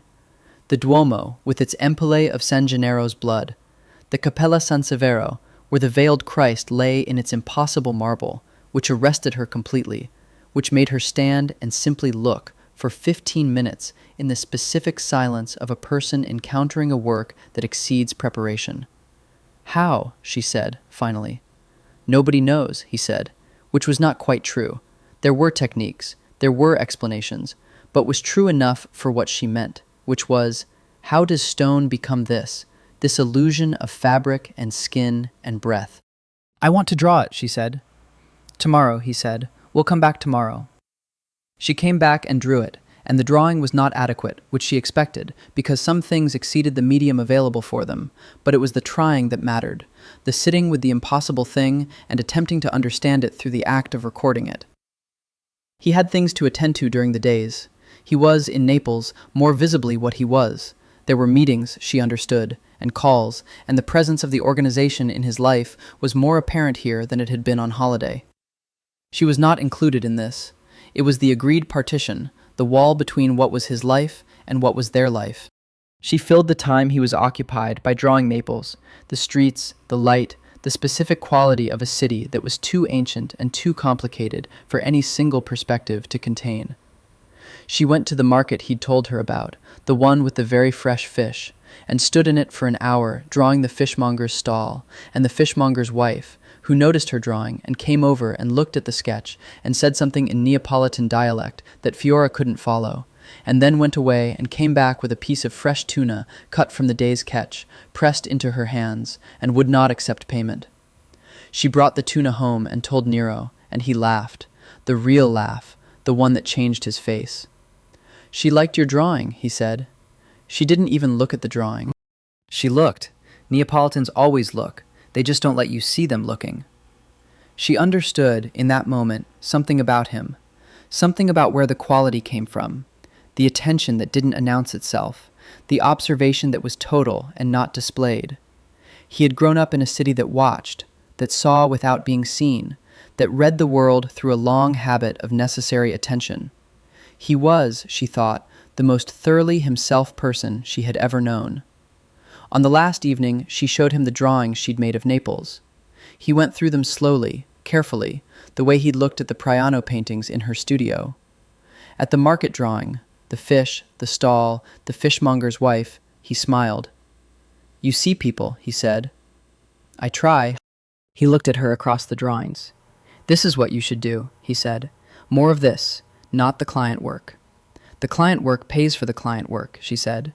"You could show these." She looked at the Naples drawings, at the Priano paintings waiting back in Chicago, at the sketchbooks full of a month's worth of looking, the sea, the cliffs, the boats, the light, and a man on a terrace who had, without intending to, opened something in her that had been closed for years. "Maybe," she said. "Not maybe," he said. "You know what these are." She looked at him. He was right. She did know. She folded the knowledge away, for later, for the work she would do when she was home. On the flight back, she made 2 lists. One was practical, clients to complete, projects to close, the studio rent she needed to cover until she could afford to change the balance of her work. The other list had only one item on it. It said, Naples, Priano, the sea, him. Under it she wrote, "This is what I'm making now, January." She was in her studio at noon, which was her work hour, the light at its best for the new canvases, which were large and ambitious and required the kind of sustained attention that the morning was better for than the afternoon. She had been working since 8. Maya, her assistant, had gone for lunch. The studio was quiet, and the north light was doing exactly what good north light did, making the colors honest.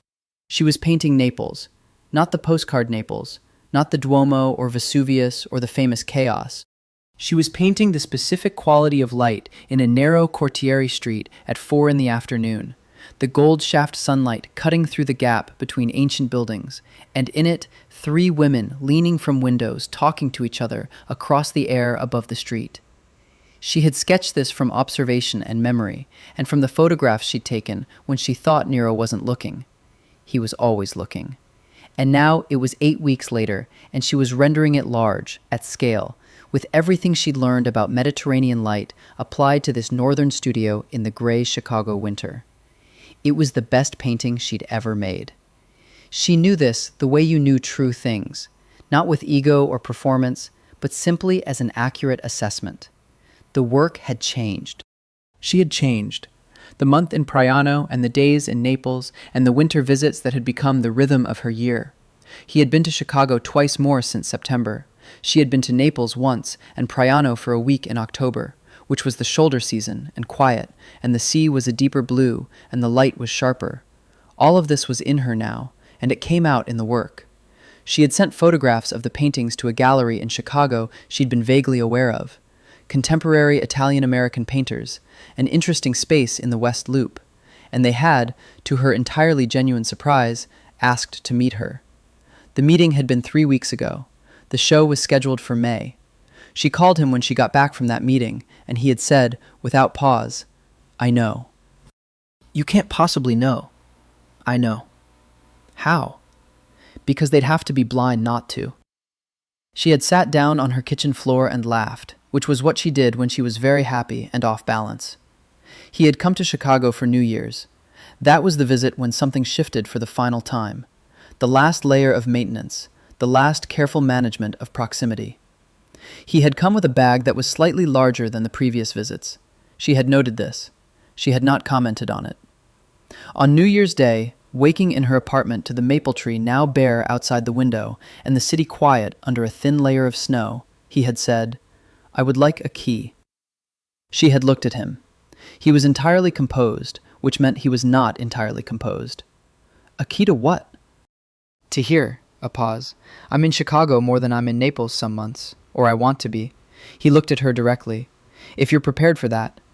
She thought about what it meant to have Nero Falcone, the Nero Falcone, the person she understood him to be, not in spite of, but including all of it, with a key to her apartment in Wicker Park.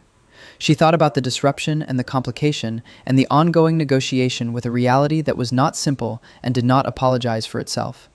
She thought about the terrace of infinity in moonlight, the pasta e fagioli in the Priano kitchen, swimming in the Capri Cove with the sun on his face, the first morning at the terrace wall, the bluefish coffee cup wrapped in a t-shirt. "Bottom drawer in the kitchen," she said. "There's a spare." He got up and found it, and she watched him from the bed, and he came back and turned it over in his hand, once, twice, and then closed his fingers around it. He arrived in January, on the 23rd, having called from the airport. She met him at the coffee shop, as was now their way. She was there with her coffee, and he came in from the cold, slightly dusted with the snow that had been falling. And she stood, and he came to her, and held her for a moment, in the particular way he held her when he'd been gone for more than a week, complete and unhurried. The barista, who had witnessed the entire arc of this relationship from the first September morning, set an espresso on the counter without being asked. "Thank you, Julio," Nero said.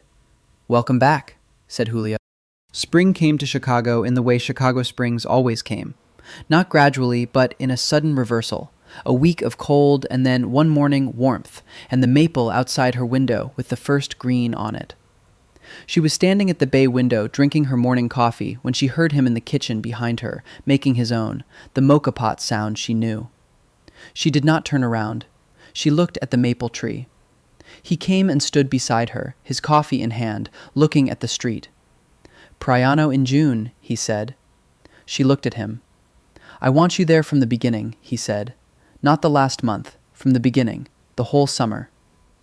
She thought about her studio, her clients, the show in May that would change things if it went well. She thought about the logistical complexity of an entire summer in Italy. "I'd need to work," she said. "I can work from anywhere, but I need to work." "There's a studio," he said, "in the village. The woman who rents it goes to her daughters in Palermo in June." He had already looked into this. She looked at the maple tree. "The whole summer," she said. "Or as much of it as you can," he said. "Whatever you can give." She thought about the terrace and the sea and the mocha pot and the path to the cove and the specific quality of that July light that she had spent 6 months trying to put on canvas. She thought about Caterina's restaurant and the Greco di Tufo wine cold from the refrigerator and the lemon tree and the cat on the wall. She thought about him at the railing, looking at the sea, the first evening, his back to her. She had not known then. She had been a woman with a rolling suitcase on a stone path, jet-lagged and dazzled by light, taking in a stranger who stood against the sea with that quality of total stillness, and had turned, briefly, and looked at her with dark eyes that told her nothing and promised nothing. Everything had come from that, from looking, from the practice of paying attention. "You were standing at the railing," she said, out of nowhere. He looked at her. "That first evening, I came out on the terrace and you were at the railing looking out. I thought you were just a handsome Italian man with a very large house." He was quiet for a moment. "What do you think now?" She looked at him, this man who was complicated and private and dangerous in ways she understood more clearly now and had made her peace with more fully than she'd expected, and who cooked from his mother's recipes and swam every morning and had put a giacometti on a table because he liked things made with intention, and who was standing in her Wicker Park apartment in the January light, holding a coffee cup and waiting for her answer with the complete attention he brought to everything she said. "I think you're still handsome," she said. He almost smiled. "And that the house is still very large," she said. The almost smile became the real one. "And that I want the whole summer," she said. He looked at her. Something in him settled, fully, finally, the way things settled when they found their correct position, the way a key turned in the right lock. "Then you'll have it," he said. She set down her coffee cup. She stood on her toes and kissed him, in the Wicker Park morning, with the maple tree going green outside the window, and the city coming awake around them, and the smell of coffee, and the specific quality of winter light, and everything that was ordinary and extraordinary simultaneously. When she stepped back, he looked at her with that expression, the complete one, the one that lived under all the layers. She thought, "I will paint this too." She thought, "I will paint all of it." And then she stopped thinking, and simply was, in the present tense, with him, in the specific and irreplaceable moment of being loved by someone who had learned to do it slowly and completely and without reservation, and loving them back in exactly the same way. The maple tree held its first green. The spring came into the room like a promise. Outside, the city moved through its ordinary morning, unaware that something inside a bay-windowed Wicker Park apartment had quietly and permanently arranged itself, the way the most important things arranged themselves. Not in dramatic declaration, but in small, accumulated rightness, the way light accumulated until it was undeniably day. She went back to her studio that afternoon. She began the last painting. It was from memory, the first image she had stored, the one she had drawn quickly that first evening and then covered over. A man at a railing above the sea, his back to her, the water gold and rose behind him, the light making something of the ordinary moment. She did not add the woman on the upper terrace. The painting was his quality, his presence, the specific gravity of a person who occupied their world with full intention. It was the painting she had been trying to make since July, without knowing it. Not the sea, not the cliffs, not the light, but the thing that made the light matter, the witness. The one who stood at the edge of what was beautiful and did not look away. She worked until the light was gone from the studio. She worked until the painting was true. Then she put down her brush and called him, and he answered on the second ring, and she said, "It's finished." He said, "The Naples painting?" "The first one," she said, "the one from July." A silence. Then, quietly, "Can I see it?" "When you come," she said, "I want you to see it in person." He was quiet for a moment. She could hear Naples in the background, the city of him, the street sounds, the particular music of a southern Italian evening. "February," he said. "February," she said. They stayed on the phone until the city outside her studio went dark and the streetlights came on and the maple tree, which she could see from the studio window, was a dark shape against the navy sky, and his voice was the sound she'd been hearing for 7 months and was now, she understood this completely, the sound she wanted to hear for the rest of her life. She would tell him this. Not tonight. Tonight was enough. Tonight was this voice in the dark studio, and February coming, and the painting finished, and the summer ahead of them, the whole summer, both of them together in Priano, with the sea spread out every morning in its miracle of color. Tonight was enough. Tonight was everything. Later, in the summer, The second summer, and then the third, she would try to identify the exact moment when it had stopped being a question. She would come back to the same answer every time. It was never a single moment. It was accumulated. It was the lemons on the wall, and the Caravaggio, and the New Year's morning, and the key in the kitchen drawer, and the mocha pot sound from the next room.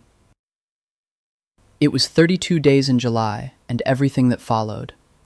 It was a woman on a terrace, and a man at a railing, and the sea between them turned gold in the last light. It was the summer that had no last day after all.